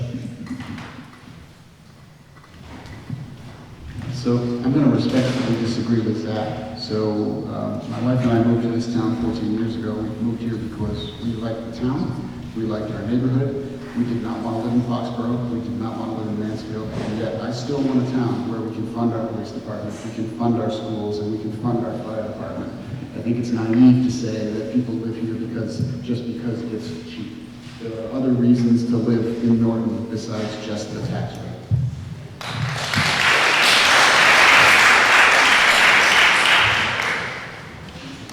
Does anybody else have any questions or comments? Cody, you're holding the microphone, making me nervous. Go ahead, Cody. I won't throw it at you. When I was preparing for this meeting earlier today, I actually was going back through some old Google documents, looking at everything that we laid before we moved here.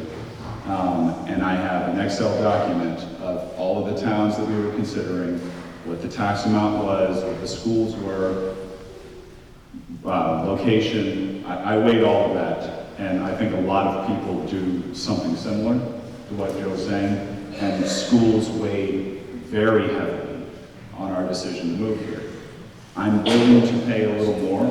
I was looking at, you know, much higher tax-based locations as well, and I know not everybody has the capability and the funds to be able to support it, but at the same time, everybody enjoys the benefits of the taxes that we pay, and if we cannot fund what we have, then everybody loses out. The schools contribute the most to the future of what Norton looks like. It contributes to wealth growth overall, because the property that you own becomes more valuable. You want to retire, you want to move to Florida, you're going to sell your home, you're going to get a premium for it because your schools are good. If your schools are crap, you're not going to get as much.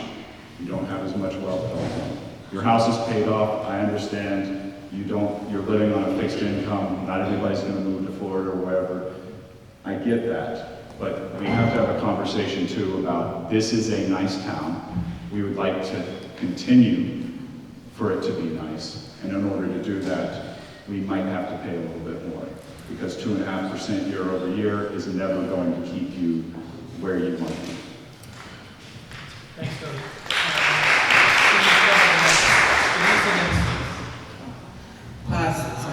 The 2024 tax rate is 12.95, and so with the debt exclusions that we have in place currently, we talk about stacking those buckets. What does that look like over the next at least 2 to 3 years? By the debt exclusion?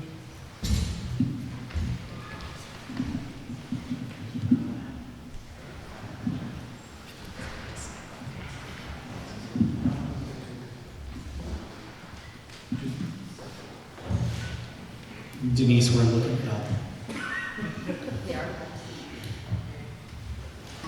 So just to clarify, so your question is, what does our tax rate look like going forward? Right now, it's just 2.5 plus this.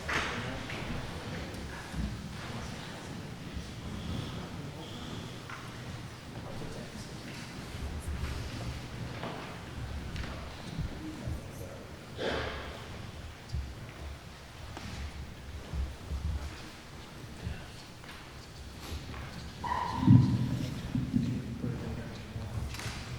So the debt exclusion on an average home is $363, and we're at the peak right now, and it's starting to go down.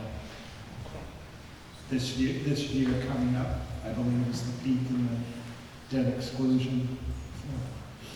Yeah, we're pretty close. Because we did 8% off. Yeah. There was a little bit going on. Mr. Units, Yeah. respectfully, when it comes to the debt exclusion, isn't there about to be another one added on in the debt exclusion process for the town buildings and the fields as well? We just added a bunch, so we added a whole with that. Okay.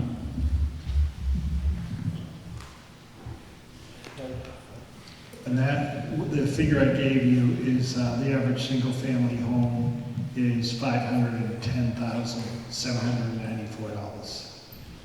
Do you have that, just the tax rate percentage, right? So this year it's 12.95. What would it be next year if you're out? You can't judge by that. Okay. Values. So the assessed, because the way you come up with the rate is you take the entire assessed value of the town, right? So we don't know what that is from a year-to-year basis. One thing that we should probably mention is that we have split the tax rate the last 2 years. The select board has between commercial and residential. That was the first time we ever did that, I believe, in town.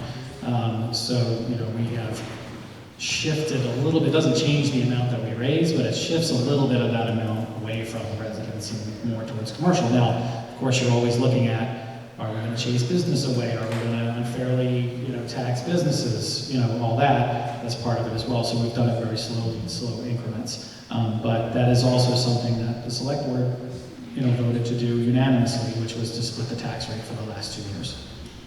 Okay.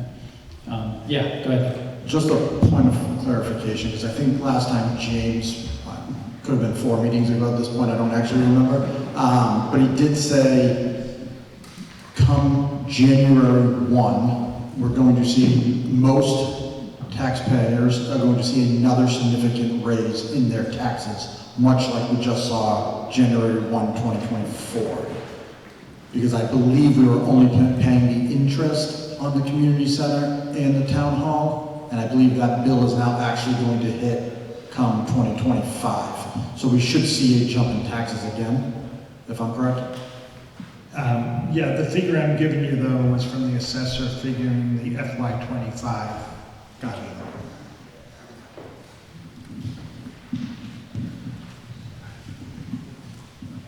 So going back to Zach's point, before we had, you know, the political speeches going on, I think it's a good idea to determine a number at this point. So maybe we should work on that.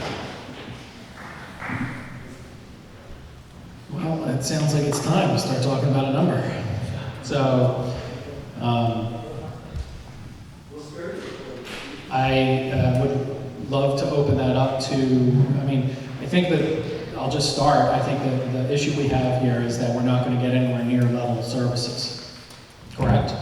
Right, so what we're really doing here is, to me, is, you know, we're doing what we can to, I think Cody mentioned it, or maybe it was Nick who mentioned it, that, you know, what we're really doing here is level setting or resetting the way that we do the town budget going forward. And so, you know, even if we were to propose an override and pass an override, we can't continue to spend the way that the town has been spending in the past, and whether that's through contract negotiations or whatever it is. I would just point out, however, that if you look at something like schools, you say, well, we can only give our teachers a raise of 2% a year because, you know, that's what the town budget allows us to do, then you run, it's not like these things exist in a vacuum, right? So if you say, okay, we're going to pay teachers a little bit less every year in their contract, or we're going to pay the police a little bit less in their contract, you're not going to get the police and the teachers that you want. And you certainly, you kind of poison the well a little bit about the talent pool you're pulling from, and so there's all these downstream effects to saying, well, we can just, lower how much the town spends. All of those things have impacts. So I don't know where I'm going with this other than to say it's complex, and it's difficult to just say, let's just pick $4 million and say that's the number and we'll go with a 3% budget this year. So, me looking at it, what I look at on this page here, in these pages here, is that the most stable way to do this, to get us to level set, would be a $4 million override with a 3% budget projection. So there. Would anybody like to comment or tell me I'm wrong? But I mean, it's awfully difficult to speak for all of the people that are up here and to speak for all of the people in the town and all the people who are here. I'm just saying that as I look at this, the best option that I see on this here, and what I think could potentially pass, is the $4 million number with a 3% budget. Any comments, questions? Please. Paula? Mike, for this proposal that Kevin just suggested, 4 million, 3%, what would that mean for the town budgets? Like the cuts that were suggested for the fire department and the police department? Would there be half those cuts or none of them? I knew you were going to ask this question. Glad you're prepared. So I was just going through some items today on it, and if the 3% budget was approved, we would be able to add back some of the police and fire overtime, $40,000 to the police, $60,000 to fire. I was looking at putting the public health nurse back, giving the library 3%, adding the position in highway, and also the van driver in the position at the COA.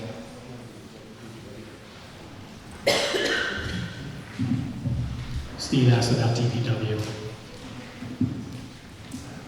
We can look at that. Does anybody else? Go ahead. What if we did a 4 million? What is kind of the breakdown looking at? Are we looking at 2 million to schools, 2 million to town? Are we looking at 3 to 1?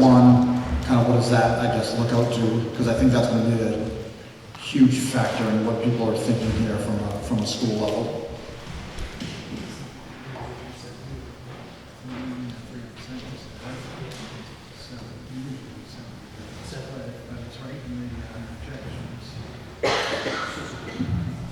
So 4 million and 3% increase in the budgets would be general government budget of $15,942,277 and school $3,747,636.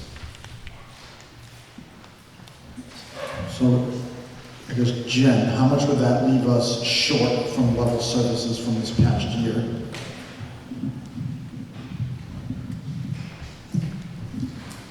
We would still be looking at about a $3 million deficit of level services.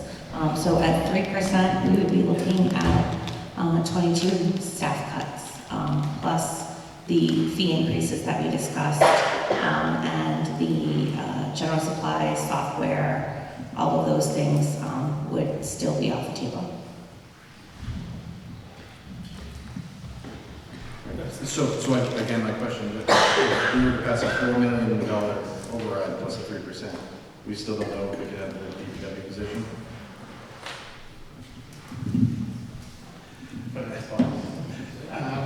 Well, we'll have to talk, I'll have to look at logistics on that. We don't even have a place where we're going to put a DPW director, so we'll have to look into that and how we would do it.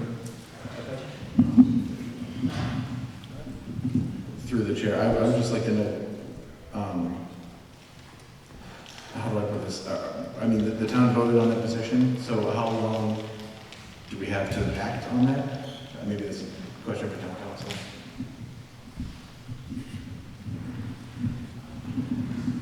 Mr. Chair, through you, town meeting decides on how the money should be allocated. So ultimately, it's a decision that town meeting makes.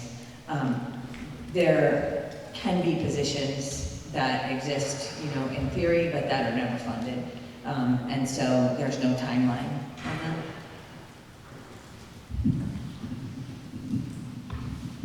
Any other questions, comments? We'll go to Cody and then to Nick, okay? And if you want to come up, to the audience, come up to the microphone, and I'll recognize you. Mr. Chair, for you. Dr. O'Neill, I want to make sure that I'm looking at this correctly. So the level services budget for the schools for FY25, at the top of this, shows 38,510, 831. Is that an accurate number? Yes. Is that, okay. So if we're using that, and I'm looking at it compared to the 1% budget number, that would mean the schools need $3,457,324 in addition to the 1% that's already recommended. Okay? Everyone follow my math? The fire, we have $233,120. That was in the letter from Chief Simmons. The police showed 108,000. So if we're looking at schools at 3,457,324 plus 233,120 for fire and 108,000 for police, that's 3,798,444. And if we want to throw in another 17,000 for the library, we're still well within the 4 million. And then we've got whatever else to allocate, and we can get into the minutia, but I think that gets us the majority of the way there. Has anybody seen any issues with those numbers? Schools, how do you feel about that number? Oh, sorry, Nick, you wanted to speak. I totally forgot. I think it's important for everyone to see, so as Cody mentioned, the 38,510,831, that's our number for level services this year. We were originally a little bit closer to 12%, but we did some digging. We worked a little bit with Mike and James in terms of utility costs and other things, so I want to be really clear that that number has changed slightly since we initially presented this. If that was the case and we were able to get to that place, we would be extremely grateful. I think it's really important, and I don't want anyone to think that I am being more money hungry out here. I think that any additional funds is extremely appreciated, but I also want people to know that there could potentially still be cuts if we're not at that number. I think it's just really important to be clear, so I'll pass it back down to you. We're going to let Nick go. And then it was just a follow-up on that, because the numbers there don't anticipate the $104 a student. So if that hits, then that's an additional, and then that could impact it. So. Yes, and we would have to come back and file town meeting and go through that process. Go ahead. And I said this, I think, last meeting as well. I think the issue we're going to run into is if we just go with a $4 million override, we are going to be back, whether it be a year or 2 years from now, because we're still not going to be level serviced. So I understand the 4 million sounds like a fair number, it will give us a little bit of money. The schools are still not going back to where they are. We know how this town works, we have one shot at this. If we don't do what is going to get us to where we are level serviced, we are, again, putting a Band-Aid on an amputated arm. Maybe we put a little gauze on that with a $2 million or whatever, a $4 million override. At the end of the day, it's not helping for the future of what we're trying to do. Okay, thanks, Nick. Go ahead, at the... No, that was all. I was waiting to see if they answered the question. On these numbers... Name and address, please. Sorry? Name and address, please. Oh, Rob Welsh, 341 South Worcester Street. Yeah, the $4 million number, right now you're trying to find a number that be palatable to the public, but cover as much as possible. But just curious, what is the number, if we were all to say, we're gonna give you what you want and what you need. So no cuts, you keep your programs, you keep everything. And I realize this is gonna be a higher number, I'm asking for a tough one here, but you know, that's a hard sell. But what would that number be? Yeah, this is police fire too. Everybody gets everything they want. So, as I said at the beginning, the cut from, Not a cut, I want to know. the reduction from what was originally asked for to go to the 1% budget is $1,045,004 for the town side. My question was more, if we're going to do an override, what is the number that would really set things right back and you're keeping everything? Well, I realize that's we gonna would need $1,045,000, and that would have to be added to whatever the schools need. Sorry, I just want to make sure I'm giving you guys the exact. So $1,045,000. I think a point of clarification for that too, though, is police and fire gave us what the town manager recommended. And they were only asked to do for 3% or whatever it was. I'm sure if we asked them to say, hey, give us your ideal situation. And I would have to get that. I'd like to get that. I think it would be a much larger number. Was this school? So for level of services, it's $3,804,388. So 4.8, if we rounded up to about 5 million, we're keeping everything. Is that correct? What is the, you see what, I'm trying to get to that.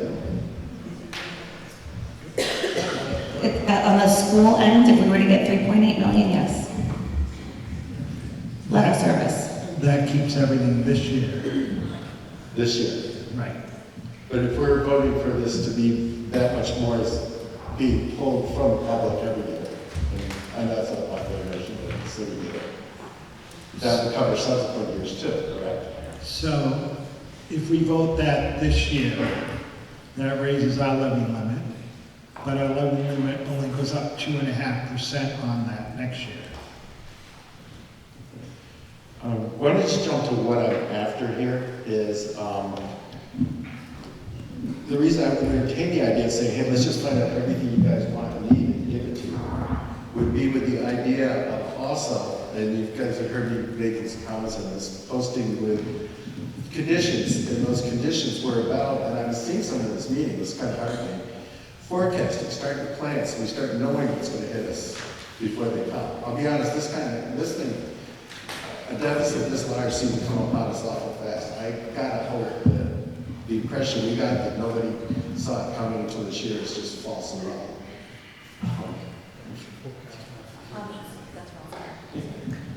The school department has been talking about this fiscal cliff for many years. Are you Jennifer? I am. No, good job. Thank you very much, sir. You grabbed my hand, so you saw the difference when you took over. But that's what I'm trying to get at, and I don't want to hang up here at the mic too much longer. I'm trying to find out what's the big... To answer your question on that, the last 5-year projection we did called for a $4 million deficit in 2024. Okay. Well, so then the number is, you said 5 million, just, I did a rough roundup from before, was still not right?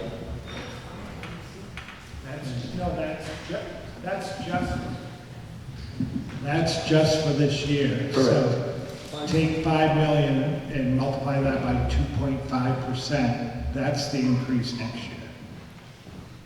Okay, and we don't have an option of planning. So if you increase the budget this year by 5 million, and you want to increase next year by 4 or 5%, you only have 2.5% above that 5 million next year. It doesn't add up. You need another override. Okay, so do we need to ask for more at this time? To plan for that? You can do that as long as you don't spend it all this year, as we talked about earlier. So what would the number be? Is 5 accurate, the ballpark? The number I have is $3.8 million from the schools. And then, like you said, level services for the town was over $1 million, about $1,045,000. So for this fiscal year 25, 5, we'll round it up to 5. Yeah, I'd round it up to 5. And then if we were actually planning that we were going to get hit in subsequent years, and we wanted to be better positioned to absorb that, is there more money we should be asking for that purpose? So that's a good question for the boards. I'll put my 2 cents in. I think we should do that and just plan for it. I don't want to pay taxes any more than anyone else, but I don't want to cut this stuff. And I'd rather have a plan in place where we're not back here with this question. If we're going to keep this stuff, let's keep it. Okay, thanks, Rob. Appreciate it. Okay, so we're looking at about 5 million for level services. And James had mentioned, I know he's not here tonight, but at the last meeting, about $1 million that we need to put into free cash. Is that correct? Because I'm circling back to what we talked about the last meeting, about 6. We were talking about that if we did an override of $5 million, we would use the 1.2 million in free cash. We'd leave that. Right now, we're using 1.2 million in free cash. We could leave that for capital stabilization. So we wouldn't need to add it to whatever we come up with. What, like we discussed at the last meeting. Okay. Okay, go ahead, Joe. So I'm hearing $5 million. Am I the only one at these tables that remembers the number of $6.5 million? That's what it is. With the free cash, I think you're supposed to have that million in if you don't use it. So, Joe, if you don't mind, I'm gonna bring up a political thing here and probably take some fire for it. It's okay, Steve. So let's say it's $6.5 million. I think I said this 3 meetings ago. The only way that we get the town and the people in this town to vote for and approve a $6.5 million override is if we get everybody on these boards behind it.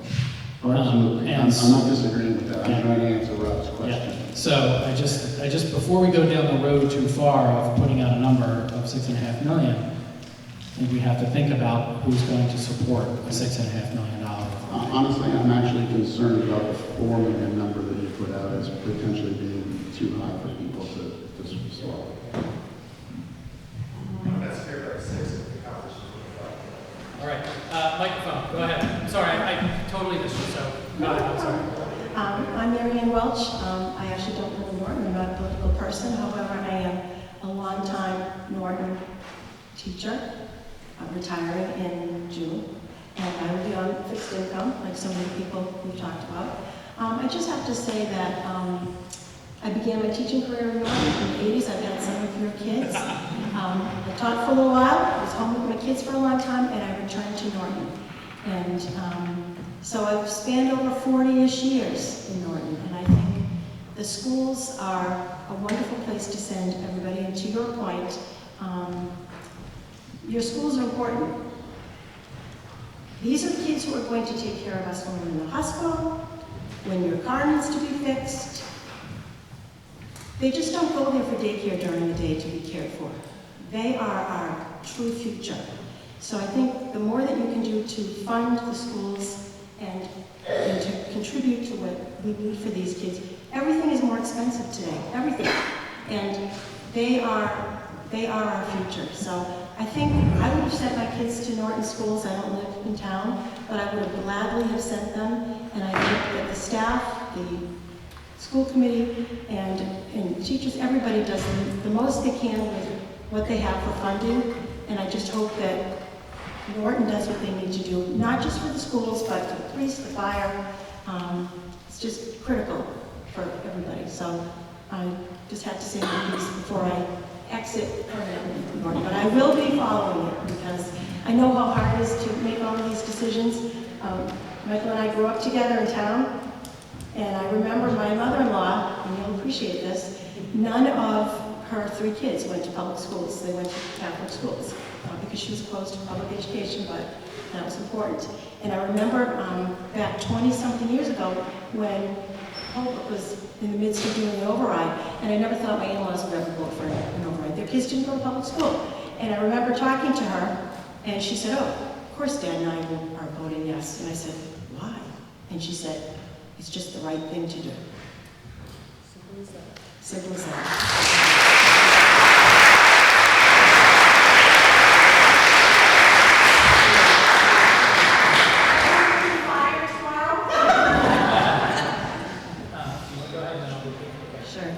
So, I have a lot going through my mind, so I'm trying to organize it before I speak. But I just wanted to, I guess, in terms of, we're talking about a figure, and I've been on this committee 7 years. This is not a cliff that we have not discussed in the last 7 years. We discussed this cliff every year for the last 7 years. And of course, discussing our deficits predates me by many, many years as well. And for people who did not live in town, which includes me, in the 90s, there were overrides attempted. There were overrides attempted 2 years in a row, I believe, in the early to mid 2000s.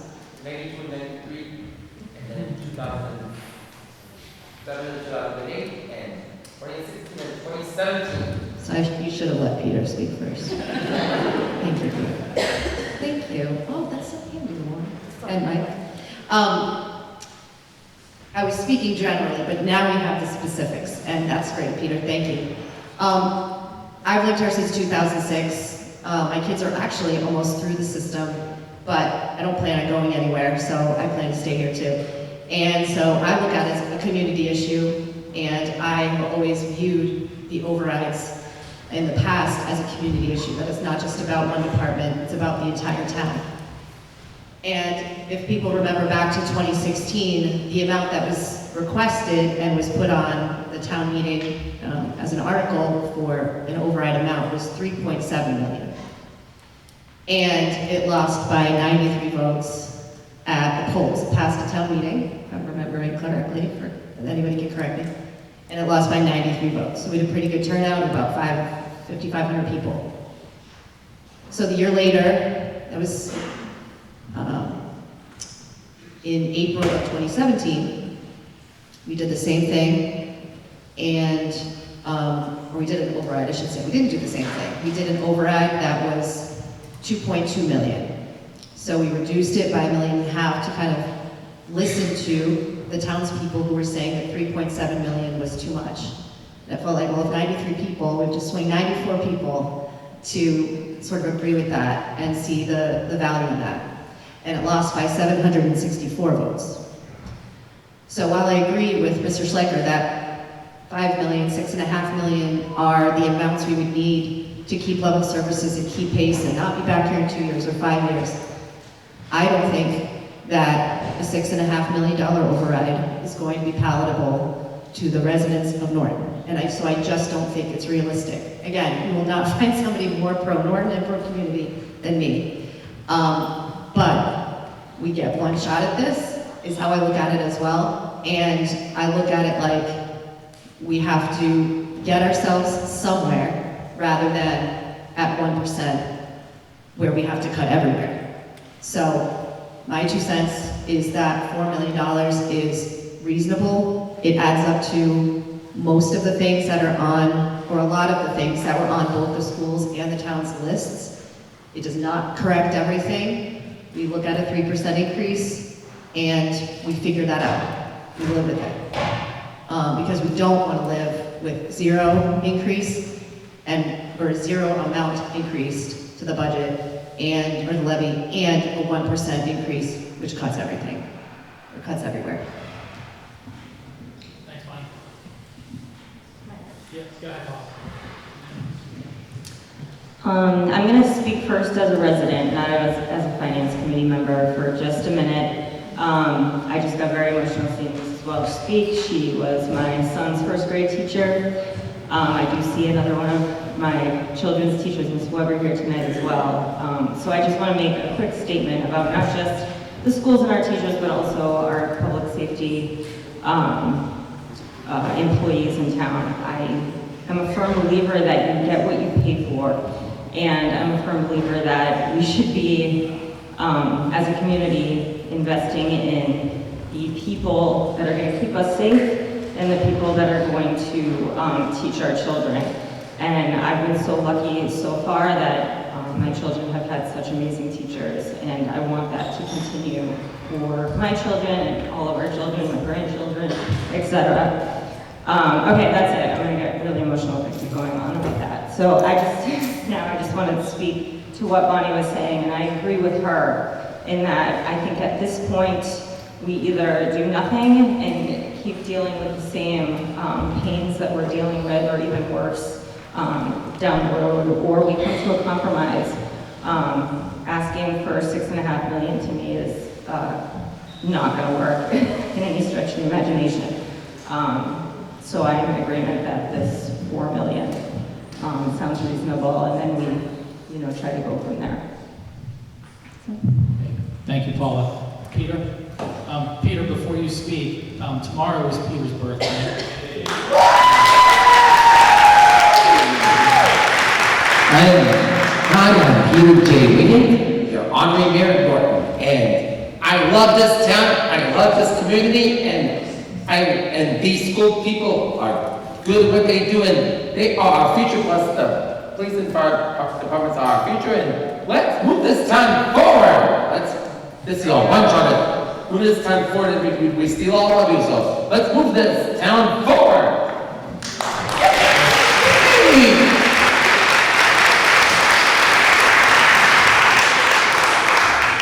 Thanks, Peter. Anyone else have a question or a comment? I thought Nick, go ahead. The difference between a $4 million and a $6 million override for the average resident is $271 a year. If it's $271 a year and it keeps us away from coming back here again in 2 years, why wouldn't we go for more? It puts it on, we're not deciding that. We can be all one board and say kumbaya. It's going to come down to the taxpayers. The taxpayers make that decision. Is it worth it for their situation to have level services and give us a fighting chance, or is it worth going through the cuts? I don't understand why we would be going for something less than what these people are funding now. That makes no sense. Okay, thanks, Nick. Go ahead at the microphone. Hi, I'm Val Corral, and I live at 50 Mansfield Ave. Nick, I'm going to do something insane and agree with you. First time. So I think, I understand, first of all, it feels like there is a huge palatability issue with taxes in general in this town, and I get that. We've gone back and forth about whether we're comparable to other towns and if we're different and all that. The thing that I do is always just look at the numbers. And a $4 million override would hit the average homeowner in this town with a $500 increase to their property tax bill a year. A $5 million, it gets closer to $1,000, but it's still under $1,000 a year. And folks who are in smaller houses, again, the average is like $510,000. Folks in smaller houses are going to see well below those numbers. I would be above those numbers.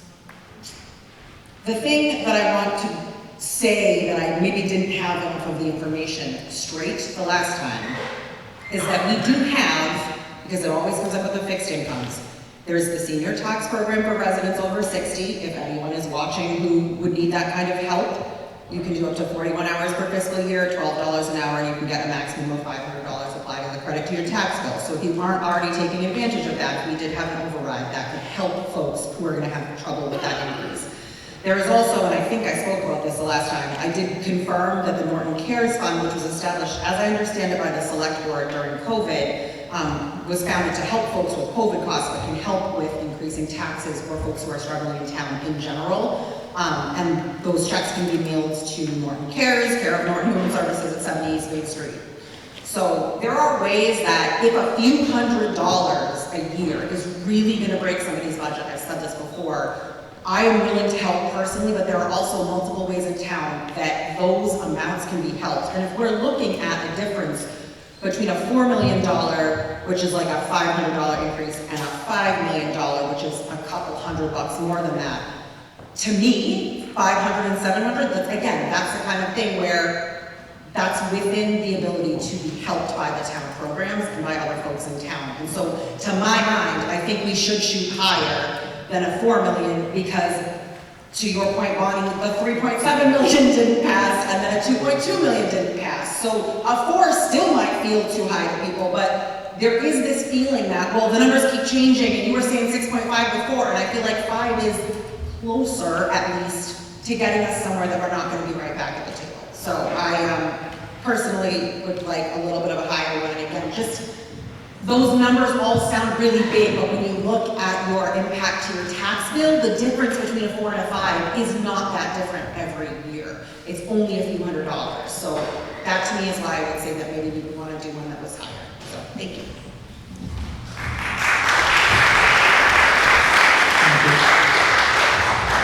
Dinesh, go ahead. So I'm going to do something that Val never does, but I often do, and that's agree with Nick as well. I think we're sitting here trying to accomplish an impossible task, right? We're trying to figure out what will pass and what won't. There's absolutely no way to know what's going to pass. It's a fool's errand. So I look at this and I say, all right, 5 million gets us to level service. Anything less than that, and we're saying to the townspeople, vote on, we have too much right now. We need less than what we have. I don't think that's what the voters are doing. I think the voters are looking at this and saying either, there's one of two votes, right? I'm sick and tired of the fiscal craziness, I want to get this town back on its right footing, or they're voting no. There's no in between anymore. I think we've gotten down the road far enough that you have to say 5 million should be our starting point. We shouldn't be going lower than 5 million. There's no way. I don't think the person that's voting no at 5 million is voting yes at 4.5. I think we're completely delusional if we think that's the case. So for me, I think, and I didn't want to talk about the numbers tonight. I thought it should really kind of be a board of selectmen issue because you guys are the ones going to approve it. But I can't see how you start it at under 5 million, quite frankly. Thank you. Any other comments or questions? Go ahead, come on up. I'll say exactly the opposite. What else was I going to say, right? March 2014, Marlene, you know it's going to be a number. You're going to go for $1 million for the police and fire. And Jen, how much do you really need? What's the number you need? If we're going to, so level service is 3.8. 3.8. So now we're up to 4.85 million. I thought it was $1 million for the free cash or something like that. So now you're up to 5 or 6. Politically now, you're going to start talking about people like me and whatever else. They're going to look at that number and go, no way. You're dead on arrival. I'm thinking like $1 million for the police and fire. I won't live in a town that doesn't have a fire station that's not open or a police station that's not open. I want to bring back we brought in the guy, DPW guy, I guess you want to say. And there was something else there. There was like 4 things that we should fund for $1 million. The Senior Center for about $1 million right there for everything right there on the town side. But if you go more than say $2 million on the school side, I know that's going to kill you, and you're going to have all kinds of cuts. My number is at $3 million. If you go to 5 or 6, like you say, you're going to have a bunch of people that are just going to say, no way, you don't have to. You know what I mean? So you just got to look at it now. Just what number do you think you're going to be able to pass? I understand you probably should go to 6 because you don't want it next year. You don't want to come back a second time, but you might, if you go with a $6 million or $5 million, no. Even your $4 million, yeah. It's probably no. I'd go with 3. And that, actually, I wrote something that said, I like 2. I'll go with 3. So you're going to get into negotiations like that. What politically is palatable to people again, like myself, thank you. Okay, thanks, Mark.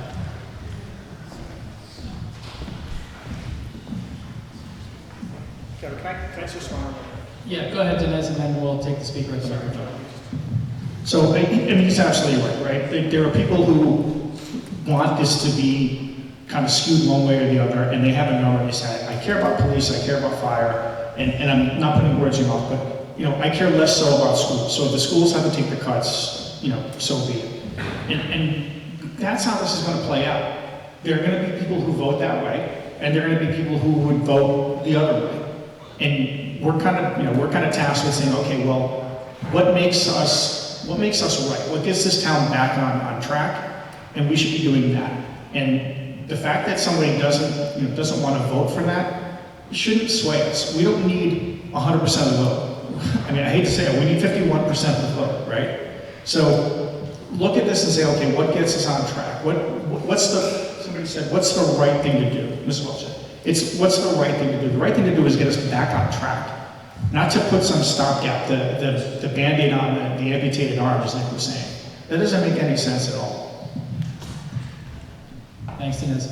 All right, go ahead with the microphone. Just give us your name and address, please. I'm Joe Spinelli. I don't live in town, but I'm the president of the Morton Teachers Association. And I want to thank everyone for all the kind words on behalf of my members that were said here tonight. We appreciate it very much. Many were here and many were watching at home.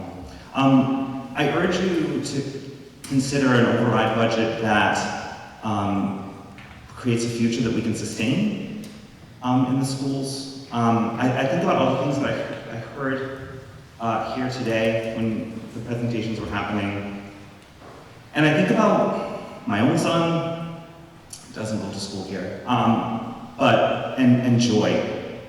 And I think of the joy of the things that he experiences in school and the things that I see my students experience, the joy they have here. And I worry about not just these things being able to hold on for one more year, but these things being able to sustain. I don't want my students to have access to musical instruments during the day, hopefully for next year, hopefully for the year after. I want them to always have that. I want my students to have an open library like they did when I started teaching here 18 years ago. I want them to have affordable field trips. I want them to have access to foreign language. In the same way that I go to meetings and I advocate for these things for my son, he has access to a wonderful library system that has tons of programs that bring him joy. I know I have students who go to the library here and love it. I don't want them to lose that. And I don't want them to have it just for next year. I don't want to be having these conversations over and over and over again. Because I love my students. And that's hard sometimes because they're teenagers. But I do. Some people laugh, but the parents didn't, I think.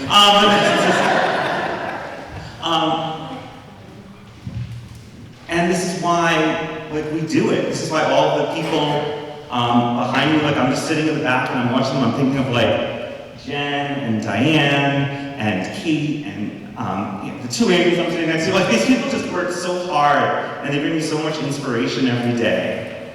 And we're motivated by the joy that our students experience. And we want to see that continue. So I urge you to please consider an override budget that is going to make these wonderful things that we do sustainable, maybe bring back some of the things that we've lost, and make this a place where we just give our students the best that we can because they deserve it.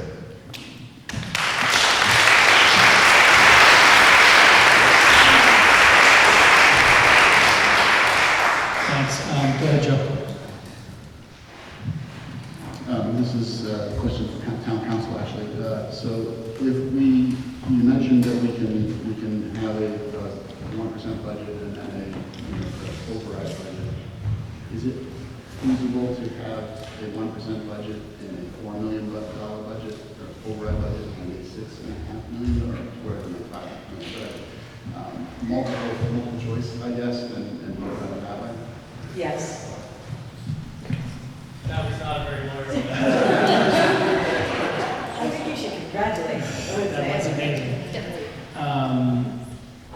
So I wanna just speak again, one thing that I think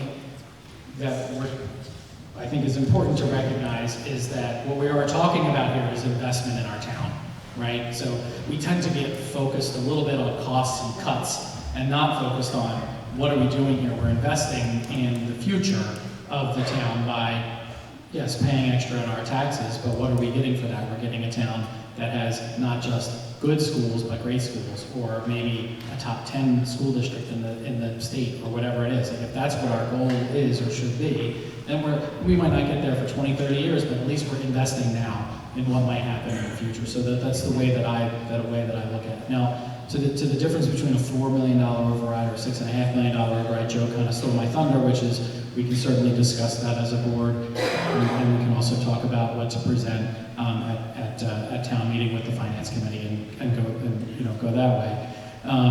But I know I'm harping on this. It's very, very difficult to come out and support any amount of an override with individuals who are on these boards who will leave here tonight and then go out into the world, whether it's the social media world or whether it's their friends and family or the people that elected them, and leave this room and say, I'm not going to vote for an override no matter what the amount is. That's what makes it dead on arrival. It's not the amount that makes it dead on arrival, it's that the people who have the influence in this room, who are elected to be leaders of this town, will go out and say, I am not supporting a whatever it is, a $5 override. If they say they're not supporting it, then there's not enough support in the community to get it done. So I'll say it again, unless everyone on these boards, and in particular those who are the most vocal about being anti-override, if they do not support the override, then it is extraordinarily difficult for it to pass.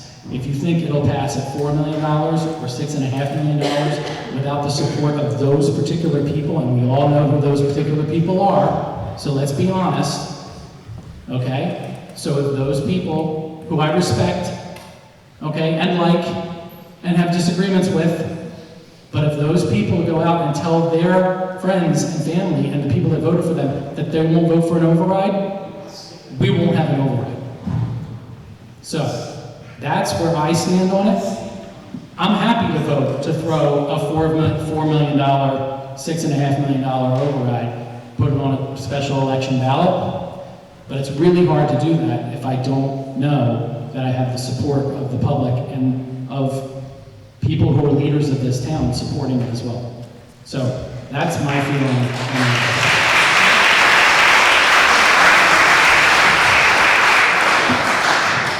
So one final thing, I'd love to have their support. I would love to have their support to say, you know what, we've gotten to this point and we need to do something to fix it, and I'm on board. I'm on board with a $4 million or $6.5 million override. I will be full-throated out there saying I am supportive of this because this is the kind of town that I want. So that's what I would love to see. Go ahead. Mr. Chair, so through you to town council, if we, to Joe's point, thank you, Joe, for raising that question, because it did not occur to me to have 3 options on town meeting. If we had 3 options at town meeting, and the voters at town meeting approved 1%, 4 million, and 6.5 million, could you have on the special election ballot an option at 4 million and an option at 6.5? Yes. And sorry, I'm so used to your short answer. She didn't say it depends.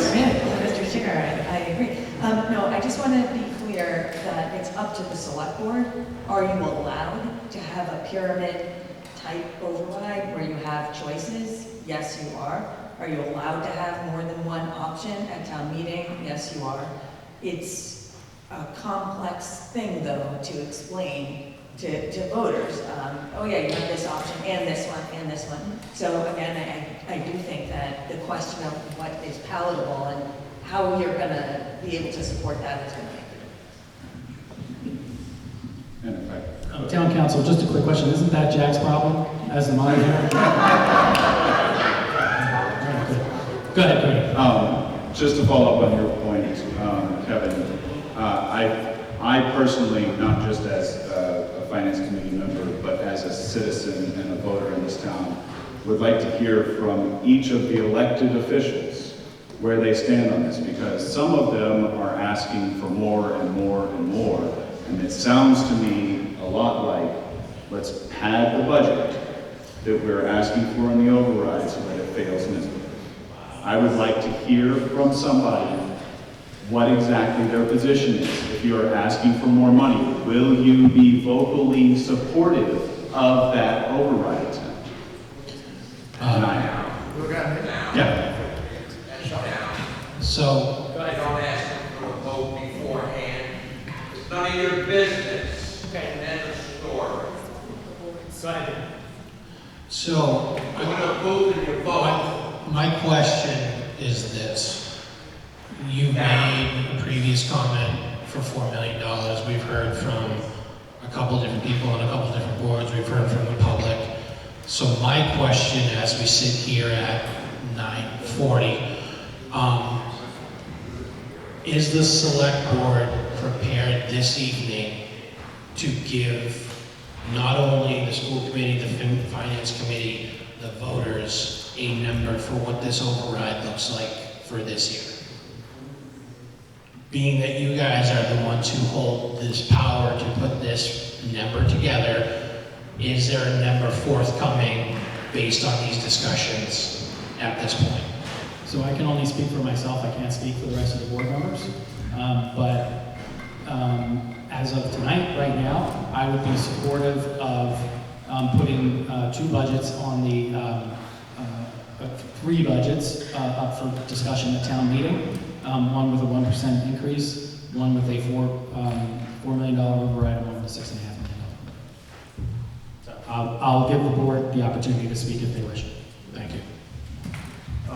Kevin, I actually agree with you. I think I'd be for putting both of those, all three of those on the ballot. Not on the ballot, sorry, for town meeting. And for reference, my bringing up, and I'm sure some other people bringing up the 6.5 million was in reference to a question of what was needed in the town.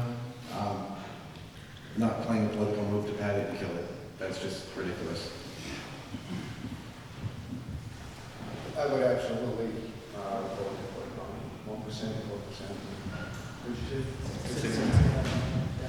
Leave it up to the people, it's the townspeople to vote. And I'd have to say, Steve, I actually agree with you. So there you go. No, I 100% agree. I think, we really have to figure this out. We can't keep kicking the can. And, like I said, been personal. When you start talking about personal, I've been here 22 years. I have 3 kids in the school, and one's already graduated, and, these are going to affect, everyone. And it's not just about, I think I've used the police service, I've used the fire department, I've used, so it's really important that we just fix what's broken. I also be fully supportive of the 1%, 4%, no, sorry, 1%, 1 billion, 6.5 million options available as well. Sorry,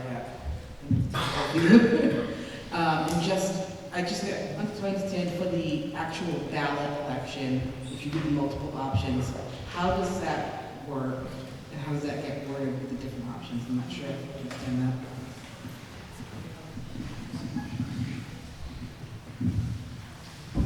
Before I give you the microphone, I have a similar question, but is it also possible to have one budget approval contingent upon another? I don't even think that's fair. How long do you want to be here? 1 word. To start, so the way that the pyramid overrides work is essentially there's directions that say to the voters you can vote for one or more. Whatever one gets more than 50% and has the most number of votes is the one that wins. So you could pass 2 of them, for example, but the one with the higher number would be the one that won. In terms of could you have a contingency that's contingent on another contingency, DOR really looks down on contingencies in the first place. I have seen contingencies. It really sounds like you're thinking like a lawyer. I don't want to worry you. Okay, well, that explains it.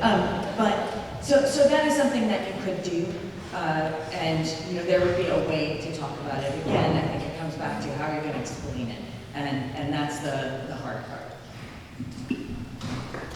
So to move this forward then, if the board were to make a vote tonight, we would make a motion to put it on the town meeting warrant, and specifically the amounts that we have discussed. Is that correct? Yes. Okay.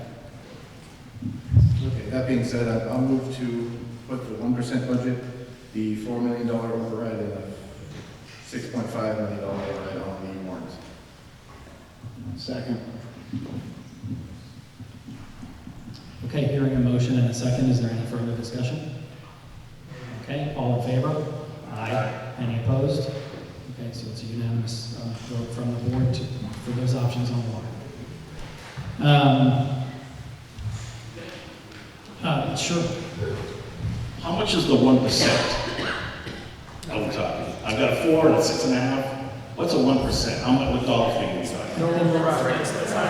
No override. The regular budget. Level funds. That's the no override, just regular what we have. That's all we have. Regular what we have Yes. awarded. Level or budget or level. what we can do right now without any override. Correct. Right, but that's just all the cuts. Okay. That was all the cuts. So it's like a no and 2 yeses. Yes. Yeah. Thank you. All right, does anybody on the board or anybody in the audience have any other questions or concerns? I don't see, oh, sorry, go ahead. Hi, thank you. I'm Brian Gustafson from 9 Allen Drive. I just have one last thing to say. Thank you very much for all of your work here tonight, but I do have a daughter who's going to come up with some visual aids. Thank you very much. This is my daughter, Olivia Gustafson. She's spoken at other meetings, correct? And I just wanted to speak quickly tonight about the people who need to come out and vote for what you've now just put out there for all of us. And Norton Public Schools have talked about their portrait of a graduate and what your student will hopefully look like when they graduate school. I'm a teacher and I gave my daughter an assignment. And I said, take your brother, who is 6 years old, he's a kindergartner, and paint a portrait of him. I didn't tell her everything at the beginning. I said, just paint a portrait of your brother, use whatever you want, she's a great artist, I love her. And the first portrait is this one right here. You can show the audience too if you want. That is what she did of her brother. I said, you can take as much time as you want, use anything you want. She finished that in 1 hour and 20 minutes. I said, are you happy with it? She said, of course I am, I think it's great. I'm a teacher. I said, well now, the next portrait, you can't use your paints, you can only use colored pencils. I took away some things from her. And then I said, you can only do it in half of that time. You can only do it in 40 minutes. I made some cuts to this portrait of a graduate, which is the second one, which is in colored pencil, which I think is also very good. Very nice job. Of course, then I told her, sorry, you're not done yet. You get the same canvas, but now you can only use pencil, and you only get 20 minutes. And this is her portrait of her brother. Still kind of looks like him. Are you happy with it? Yeah, it's okay. It's okay. And then, of course, I went, now it's your fourth one. We're going to cut some more out of this portrait of the graduate.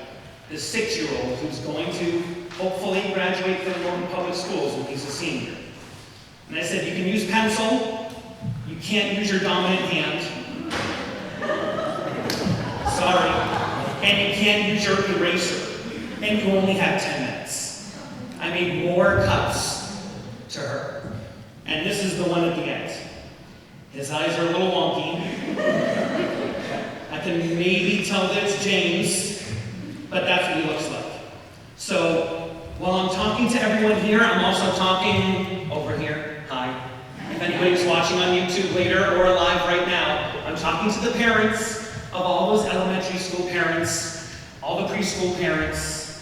What do you want your portrait of your kids to look like? What do you want it to look like? What do you want to give to your kid when they hopefully graduate from Norton Public Schools? That is all. Thank you.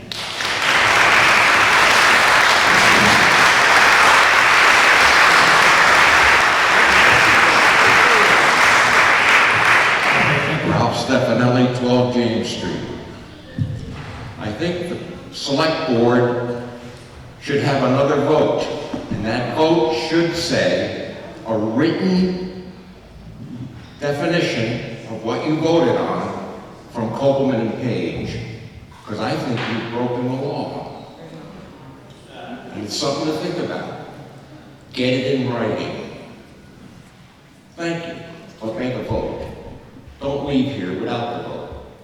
You're foolish if you do. Get it from them in writing of what you did tonight. Is it legal? And what are the consequences? Thank you. Okay, thank you. Mr. Chair, thank you. As I said, I think you have every ability to present more than one budget, and that is finally going to be ultimately up to town meeting to decide what it wants to support. There is no Copeland and Page, by the way, it's KP Law. It's been that since 2016. So just want to make sure that's on there for the record. And certainly if the board directs us to provide an opinion on whatever it likes, we would provide that. Okay, thank you to town council. All right, I don't see anybody else at the microphone. I don't see any hands up or anything, so I will entertain a motion from the select board to adjourn.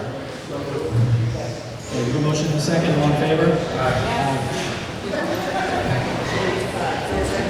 And I will make a motion to adjourn. A second.